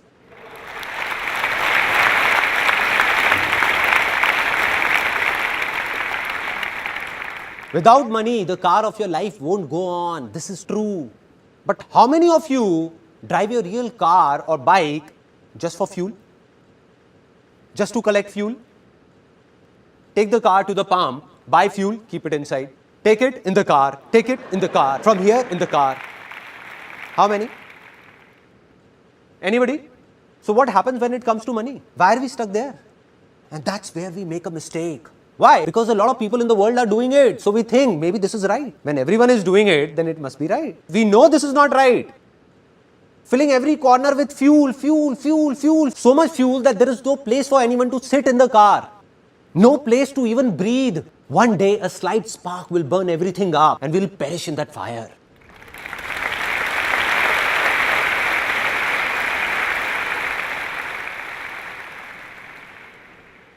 It's going on, no? People are burning.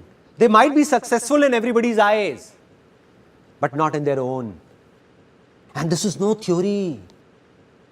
If on one side we have somebody for whom money is everything, who is very selfish and he has a lot of money, a lot, but he has only money, nothing else. No happiness, nothing at all. Neither does he give happiness nor gets happiness.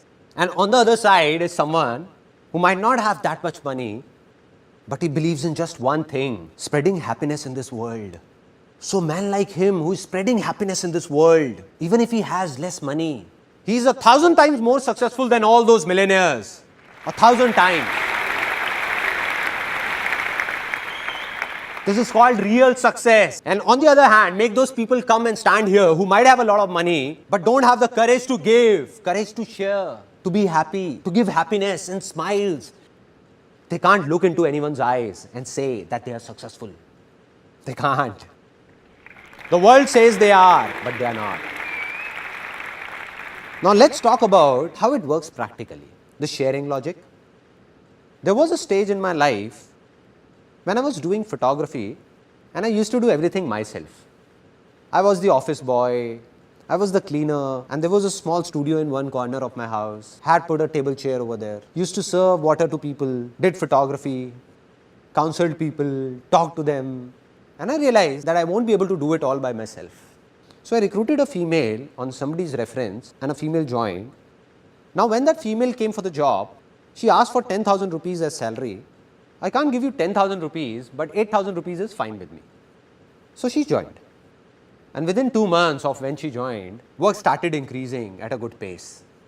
After 2-3 months, I thought that presently I earn 20 to 25,000 rupees a month, out of which this girl only takes 8,000 rupees. I have no sense. So I told her politely that I can't give you 8,000 rupees, but 6,000 rupees is fine with me. Do it or not, your choice. And she left. After she left, for 1 complete year after that, I was stuck where I was. Couldn't move ahead a single step, even a single step. Anybody, anywhere in this world, if he says that he can do everything alone, then he is lying. He needs people to help him out. But why will anyone help somebody else before helping his own self? So he will help you only if you will also think of helping him. Simple.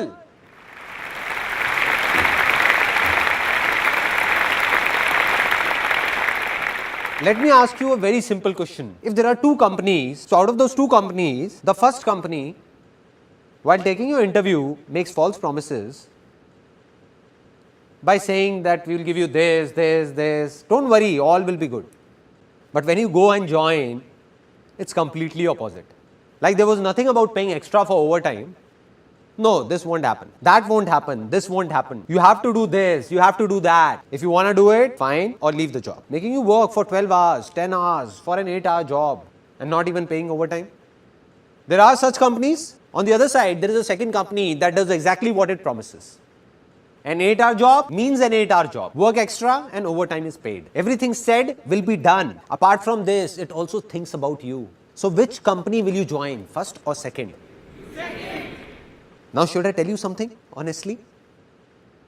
That all of you who said they will join the second company, those very people, if decide to open up their own company, they will end up being like that first company.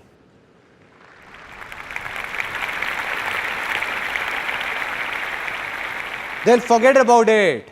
Now when they will have their own company, they'll wish to get an employee worth 8,000 for just 5,000. What are we doing, man? What are we doing? There are two kinds of people in this world. Those who believe in sharing and those who don't. Now the ones who don't will today or tomorrow have their hands and legs cut. There'll be a stage when everyone will leave them and go away to join those people who believe in sharing by their heart.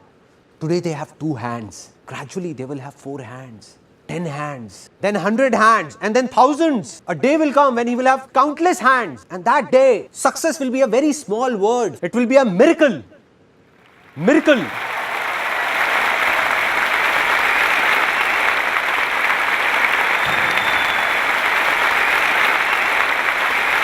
People will say impossible. How did this happen? How can this happen? How did this happen? How can he in such less time? How can he do it? How can? It's simple, man. He knows about sharing and you don't. The day you do, your life will also be full of miracles. Everywhere.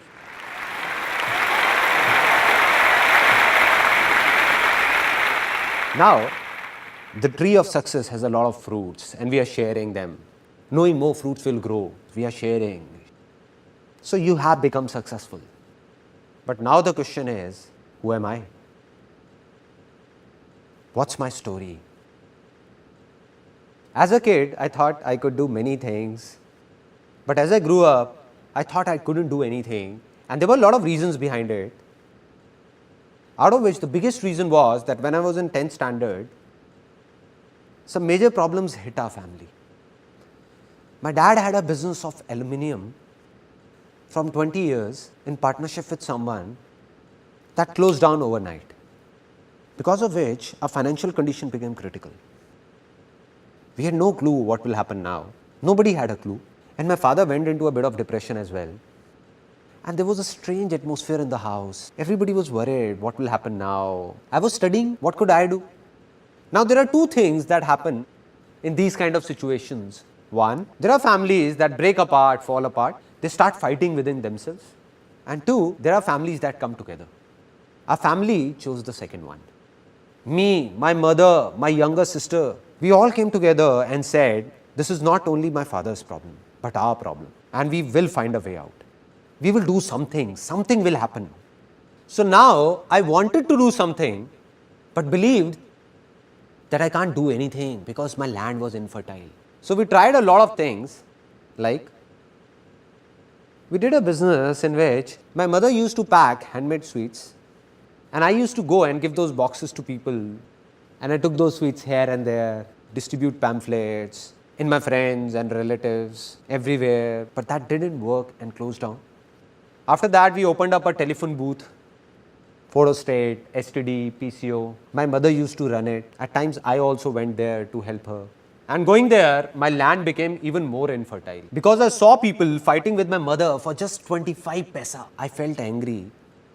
But what to do? Such was life.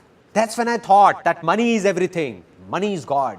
I just want money anyhow. I don't want anything else. Just get me a job from somewhere so that I get money and solve all these problems. So that telephone booth also closed down. After that, I went for a lot of interviews and failed everywhere. Had no clue what all was happening. And then came the turning point of my life. I went to a seminar. It was a multi-level marketing company seminar. I was 18 at that time, and honestly speaking, in that 3-hour long seminar, I didn't understand even a single thing. Everything went through here. And I exactly remember where I was sitting. It was an auditorium, and I was sitting on the third seat from here. I was looking at a 21-year-old guy standing right here. Till the time he kept talking, nothing entered my mind, everything bounced off. But then he said something in the end. He said, I'm 21 years old and I'm earning 200,000 rupees a month. What they had done was, had got a big photocopy of that check and was showing it on stage, and I was counting zeros sitting there. 1, 2, 3, 4, 5. And I was thinking that this guy is actually earning big. 200,000 rupees a month. I was shocked. My mind blew off because I had seen that even to reach a level of 10 to 15,000 rupees takes years. And here's a guy who is just like me, who earns 200,000 rupees a month. And that was that 1 second. It was that 1 second of my life. Something in me shouted out that if this guy can do it, who looks just like me, then why can't I do it? Am I from a different planet or what? Why can't I do it? If it's easy for him, then it's easy for me as well. I can also do it. Can do it. And the moment these two words entered my life, the moment I believed that everything is easy, changes started happening inside me. From what I used to say, it's difficult, nothing can be done, bad timing, don't know what will happen, I started saying, you see what I do now. We'll get 200,000 rupees checks like this. We'll start my own companies. You just wait and watch. You don't know what's going to happen. And everyone started saying that Sandeep has gone crazy. Now, this is a very interesting point. Whenever people start saying you have gone crazy, it's an indication that you are on the right track.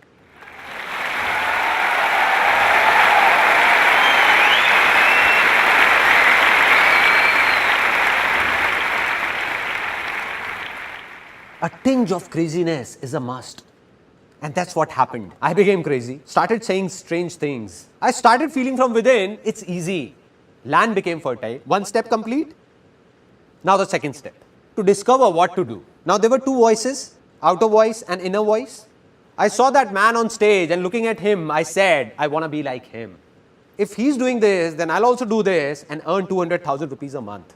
But it wasn't my inner voice, all outer voices. So I took around 20-25 people to that company and nobody joined. In fact, the ones I took ridiculed me saying, where did you take us? And how much will you give us out of your 200,000? So I failed badly. And there were two reasons why I failed. One, it was not my inner voice. And two, I didn't understand sharing. I was taking people there not for their benefit, but for my selfish reasons. As an 18-year-old, all I thought was to solve my own family problems. To hell with these people. So I couldn't fool people. So back then when I failed, was it my good luck or bad luck? Good luck. Bad luck, no. How can it be good? As per that time, it was bad luck only, no? But this is the very mistake, because nothing is bad in this world. Because whatever happens, happens for the best. Success comes from experience, and experience comes from bad experiences. Which means that success can only come to you with experience, and experience can come to you only through bad experiences, not with good experiences. Right? And this is what I understood. When I went to that company, it was not a waste. Although I failed financially, but I got to know about a lot of good things and started understanding them. Different things entered my mind that I understood that yes, I understood that even failures are useful. So I didn't feel sad. After that, I heard outer voices once again. Again, I made the same mistake. I was told by my relatives, family members, don't know seriously or not. They told me that Sandeep, you have got looks of a hero, man. And I thought so many of them couldn't be wrong. I heard the outer voice. and went to become a hero, to be a model. I said I will. If everyone is saying, I will. So I went and saw that heroes like me, thousands, are standing in a queue and eating roadside burgers. I said to myself, Sandeep, there you go, dude. But I didn't lose hope. I was determined to do something easy. It's easy won't work till the time it doesn't come from inside. And that's what happened. I told myself many times that I'll do it, I will. But it wasn't from within. To become a model or a hero or do acting. Used to go for auditions but went blank. Forgot everything. Didn't enjoy it from inside. Did some music videos as well. Such music videos that if I make you see them, you would die laughing.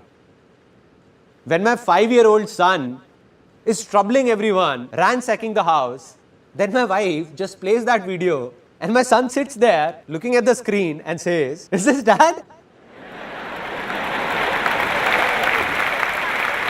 What is he doing?"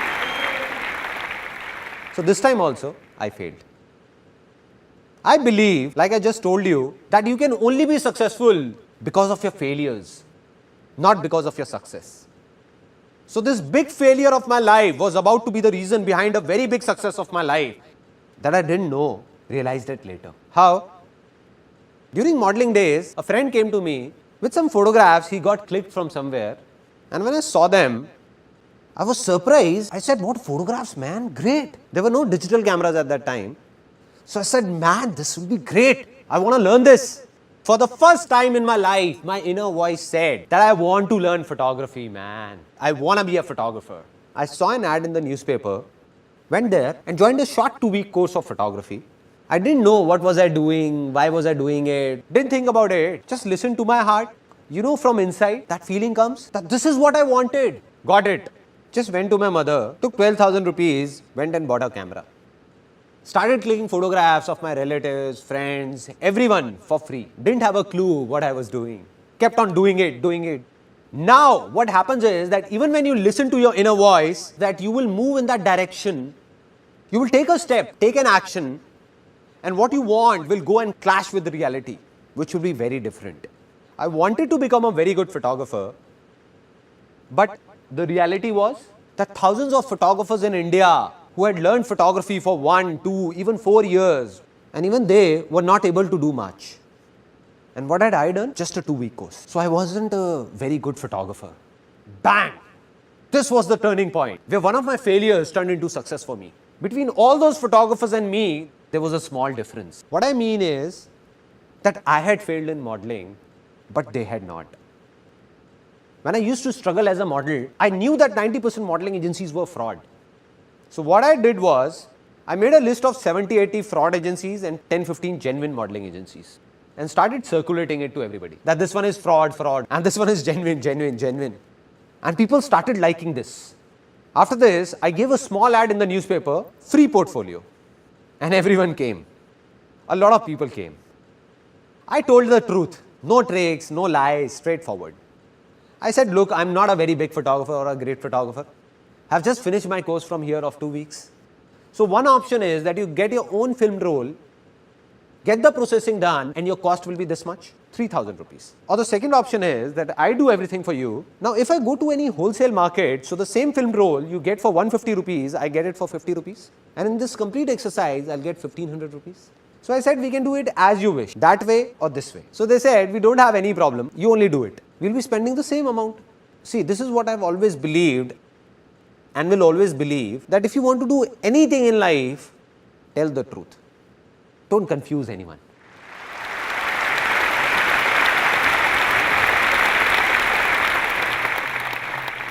And people came. I still remember that I had spent 4,800 rupees on that first ad, because of which 7 or 8 people got their portfolios done from me. And the first income of my life, 15 to 20,000 rupees came from here. This was the first success of my life.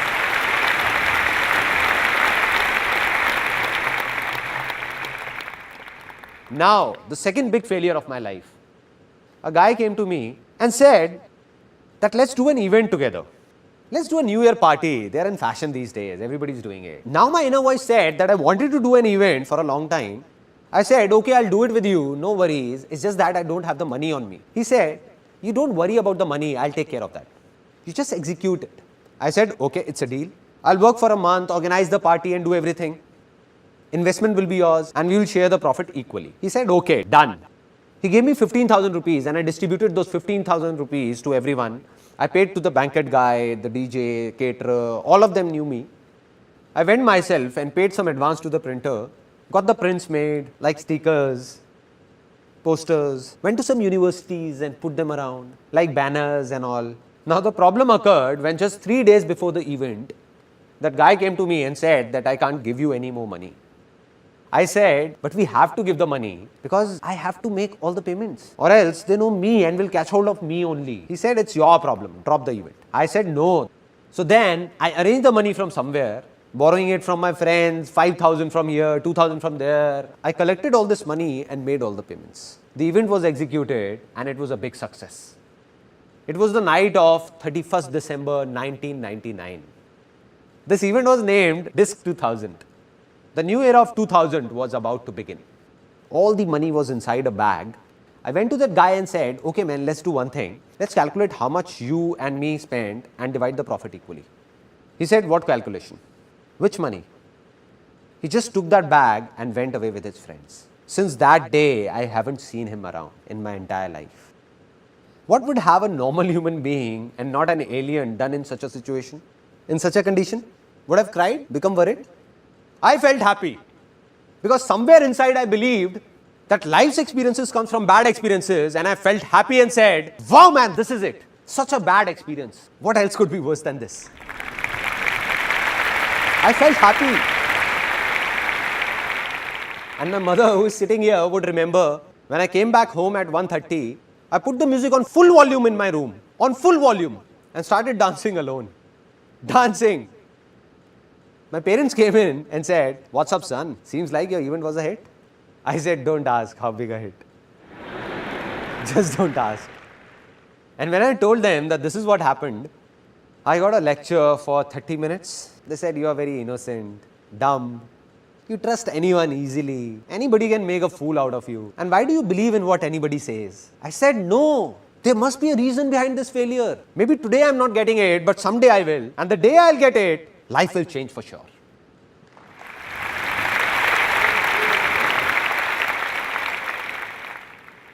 One year passed by, 2 years passed by, I didn't get it. Didn't know what was that failure for. Until in 2003, I'd reached a level in photography where I got stuck. The problem was that in photography, it's not only the work but the name that sells. It means that no matter how good I was, but because I didn't have a name, so all those people who got their photos clicked by me were rejected by modeling agencies saying, what trash. What an amateur shoot. Who is this Sandeep Maheshwari? Lives in a cave or what? From where is he? Get yourself clicked from a good photographer. So they used to come back to me saying, what's up? What have you done? What a bad shoot. Here, have a look. So I said, I have to make a name somehow. How to do it? I don't know. But I believed it's easy. An idea came from somewhere to make a world record in photography. I went to Limca Book of Records, met the chief editor, and I remember I was sitting, me this side, and she on that side of the table. I had already taken an appointment. She said, yeah, tell me. I said that I want to make a world record in photography. She said, okay, so what have you thought of? I said, you tell me what needs to be done. Because somehow I managed to reach there, they could not throw me out. So she said that, look, it's not that easy. You have to do a lot of things. So it has to be something very big. I asked like, she said there are two options. Either you make India's record or world record. I said, forget about India. Tell me about the world record. How will I make it?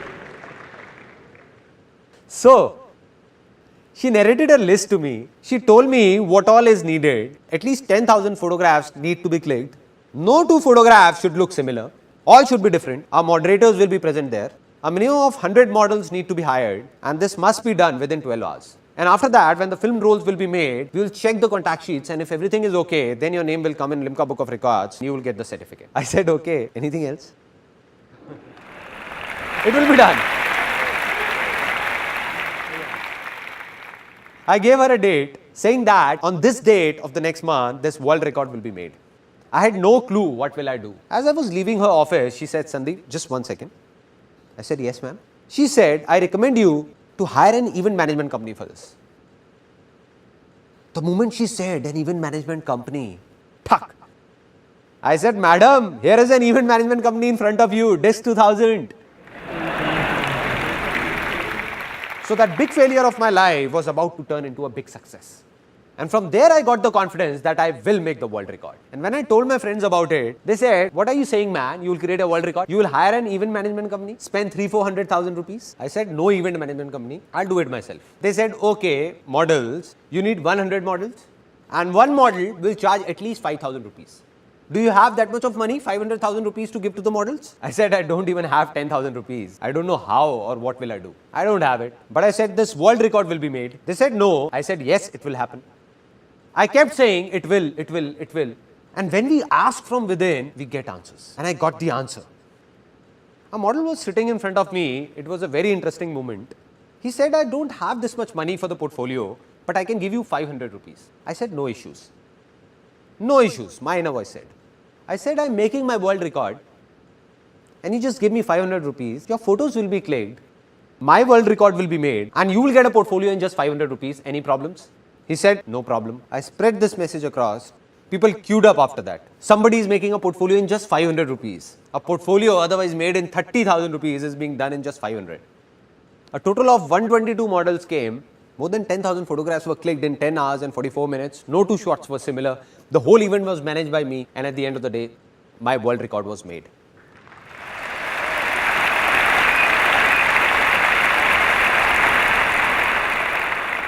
Now I'll show you the biggest failure of my life. I'll not tell you about it, rather show it to you.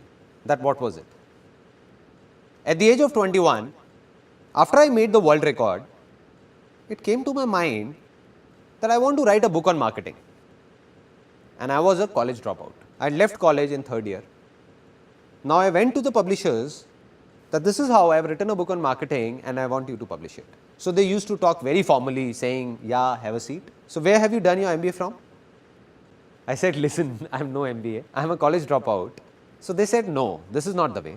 We can't publish it. And all the publishers refused wherever I went. But I said, I'll do it myself. I will publish this book, come what may. I got it published and here's that book right in front of you that I wrote at the age of 21 on marketing. Now what is so special about this book? It's written on it that it's one of the most unusual books in the world. One of the strangest. Why? Because almost all the books in English open this way, like this. But this one opens from here. This is the first page of this book. This is the second one. This is the third. This is the fourth one. And this is the fifth. So it's a reversed book. A reversed book. Reversed. The word spread that a photographer has written a reversed book. People talk about doing something out of the box, something different. I think it's all pointless. You hang yourself upside down from a tree and say it's different. It's pointless, no? There has to be a reason. So the reason why this book is reversed was written on the first page at that time. And the reason was, a big reason, if you can't even change the way you read, how can you change the way you think?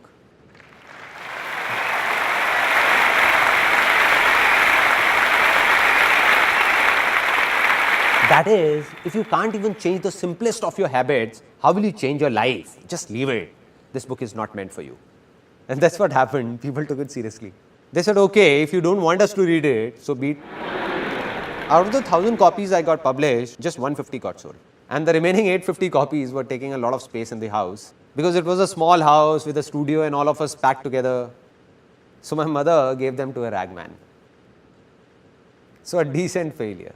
Maybe you will see some grams wrapped in the pages of that book. Failure, that too a big one. Didn't know why this happened. Not at that time, but today I know.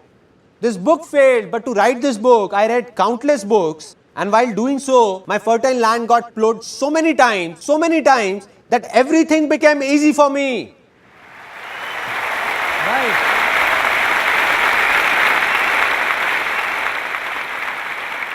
So today, everything I am is because of my failures. Now, final points. That from where did the biggest success of my life come?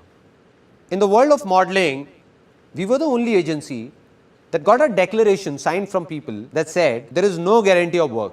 We'll make your portfolio, give it to the agencies. If you're lucky, you will get work or else not. And being truthful and honest, we became one of the biggest agencies of Delhi.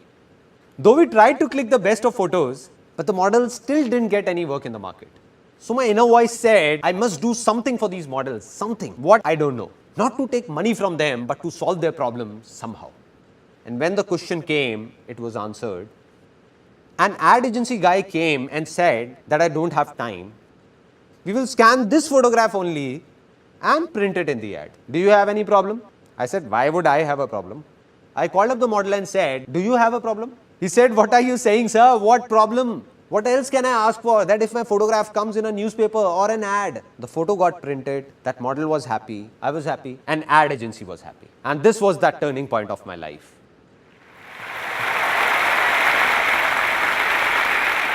That's when the calling came that this is what I want to do.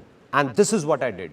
I'll explain it to you in brief that all the ads around you that you see in newspapers, magazines or hoardings, almost all the brands in India, the photographs seen in them are ours. Those companies buy them from us.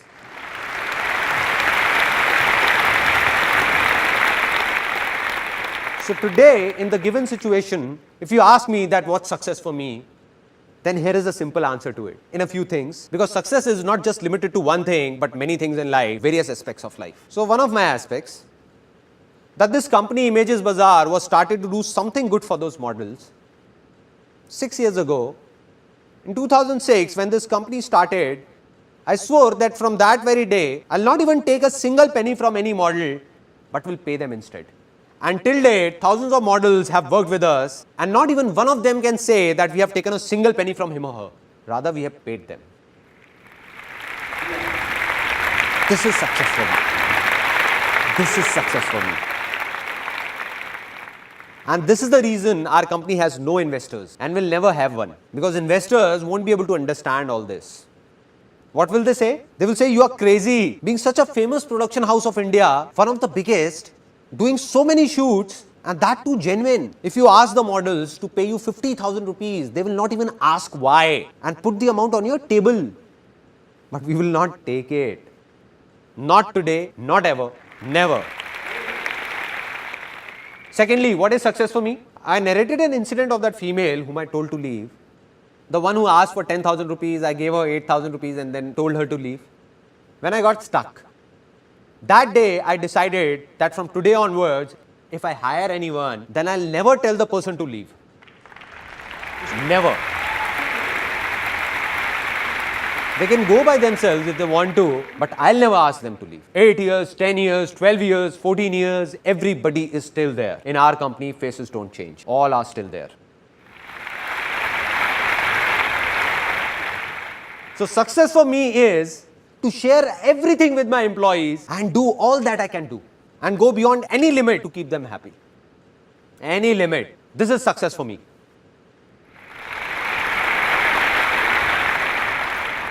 If you ask me that what do I believe today, am I successful or not? I'll look straight into your eyes and say, yes, I am successful. Why so? Is it because of the work I did in the past? No man, that was past. All the awards I got, business I did, that is all gone. That was past. It doesn't matter. There are many people in this world who keep on saying that I failed once in the past and keep saying I'm a failure, failure, failure. Come on man, it's not that you are a failure, you were a failure. You were. Right. On the other hand, there are people who became successful in one thing in the past and keep talking about that only. Keep talking that I am successful. I am. You know why? Because 20 years ago I did that. Back then. No man. What are you doing today? Are you really happy today? You were happy back then. But today, are you doing what the world expects you to do? Or are you doing what your inner voice says? If you're following your inner voice, then only you are successful. Otherwise, you were a success yesterday, but you are a failure today. So I am successful today because of what I am doing today. While you'll be surprised to know that some people still think of me as a big failure. Why? I'm doing so many good things. Business is good, everything is good. Those people who were running in a race with me, and everybody believed that Sandeep Maheshwari will become the biggest entrepreneur of India. But I stopped running. I said, continue. I'm not in this race. So as per them, all this I'm doing today is out of their comprehension. But I'm a failure for them, and it doesn't make a difference to me. To hell with them. It doesn't matter whether someone praises me or abuses me. It's all temporary. Today you all are praising me because you're feeling good. But tomorrow in media, if you read something negative about me, then you'll be the ones abusing me, cursing me. You only will be saying, what man, what a cheap fellow. So will I be a failure then? So will I be saying that I'm a failure? So I'm not successful because some people think that I'm a success. Or some people think I'm a failure. I am successful because I believe that I am a success.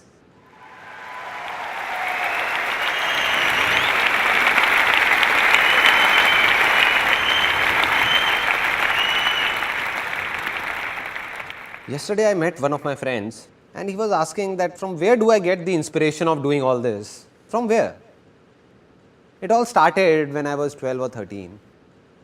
My grandmom used to narrate a story to me and I liked it so much that I listened to it daily and cried daily. My grandmom used to say, I'll not narrate it again because you cry. And I used to say, please, please. It was a story of a man who used to be very happy with his family, friends, very happy, enjoying. Then a stage came in his life when greed crept in. And because of that greed, he started fighting with his parents, brothers and sisters, with the whole world. Started thinking just about himself and got separated from everyone. He even started fighting with his own wife and kids. So in the remaining last few seconds of his life, when he was about to leave this world, tears were pouring down and he was crying, crying and crying. And the last words he uttered were that I made a big mistake. I made a big mistake. And he left this world saying this.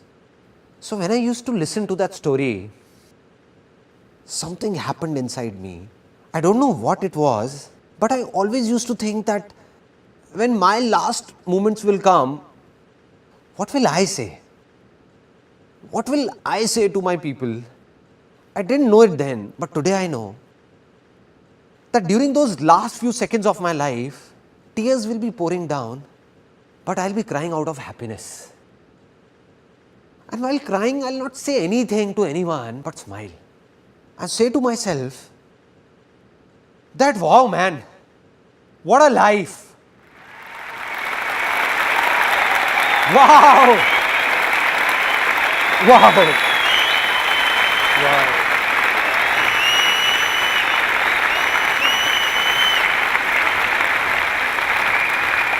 This is life. This is life. I did it.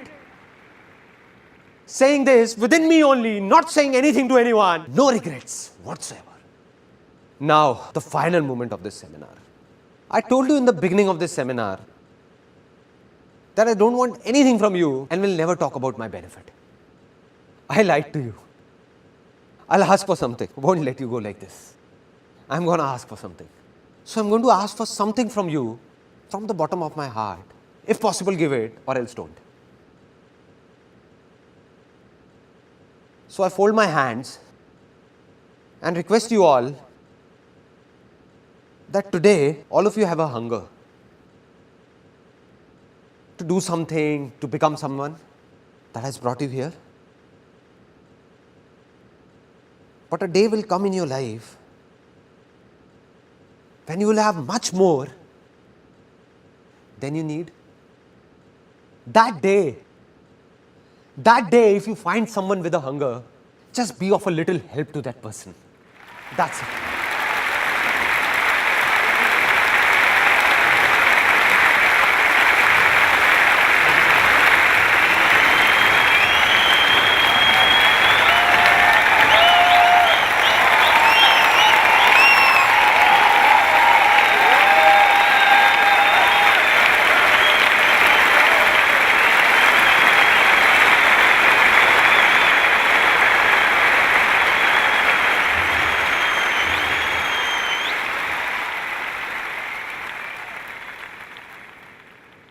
Today, this was the last life-changing seminar of my life. One thing is ending here, but another thing is taking off. I'm gonna keep recording all my experiences one by one in videos, record them, record them, record them. Today I told you it's easy. So why is it easy? In every situation of my life, how did I make the smallest of problems and the most complicated problems easy for myself? I'll tell you all in those videos. I'll open up everything. I just open it up, my heart, my mind, so that tomorrow if someone will need to know something or do something, he will just go to that place and will do whatever he wants to do for free.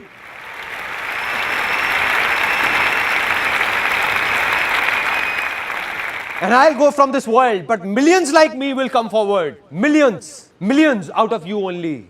Millions like me, where I am standing, right here, someone else will be here, some other crazy fellow, someone else will be doing something like this, and this world will change. This world will change.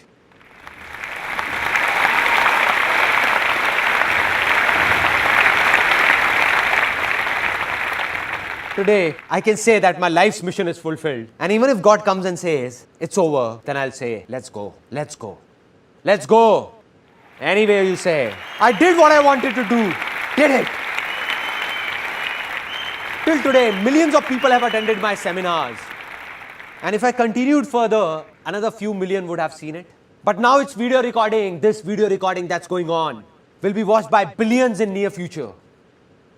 Out of them, a few people will be there whose conscience will call out, not from here, but from here.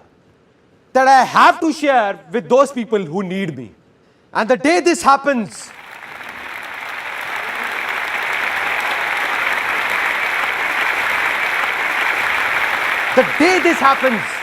that day, not only in India, but across this whole world, nobody will be hungry.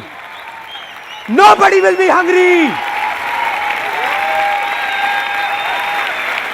This world will change because this is also easy.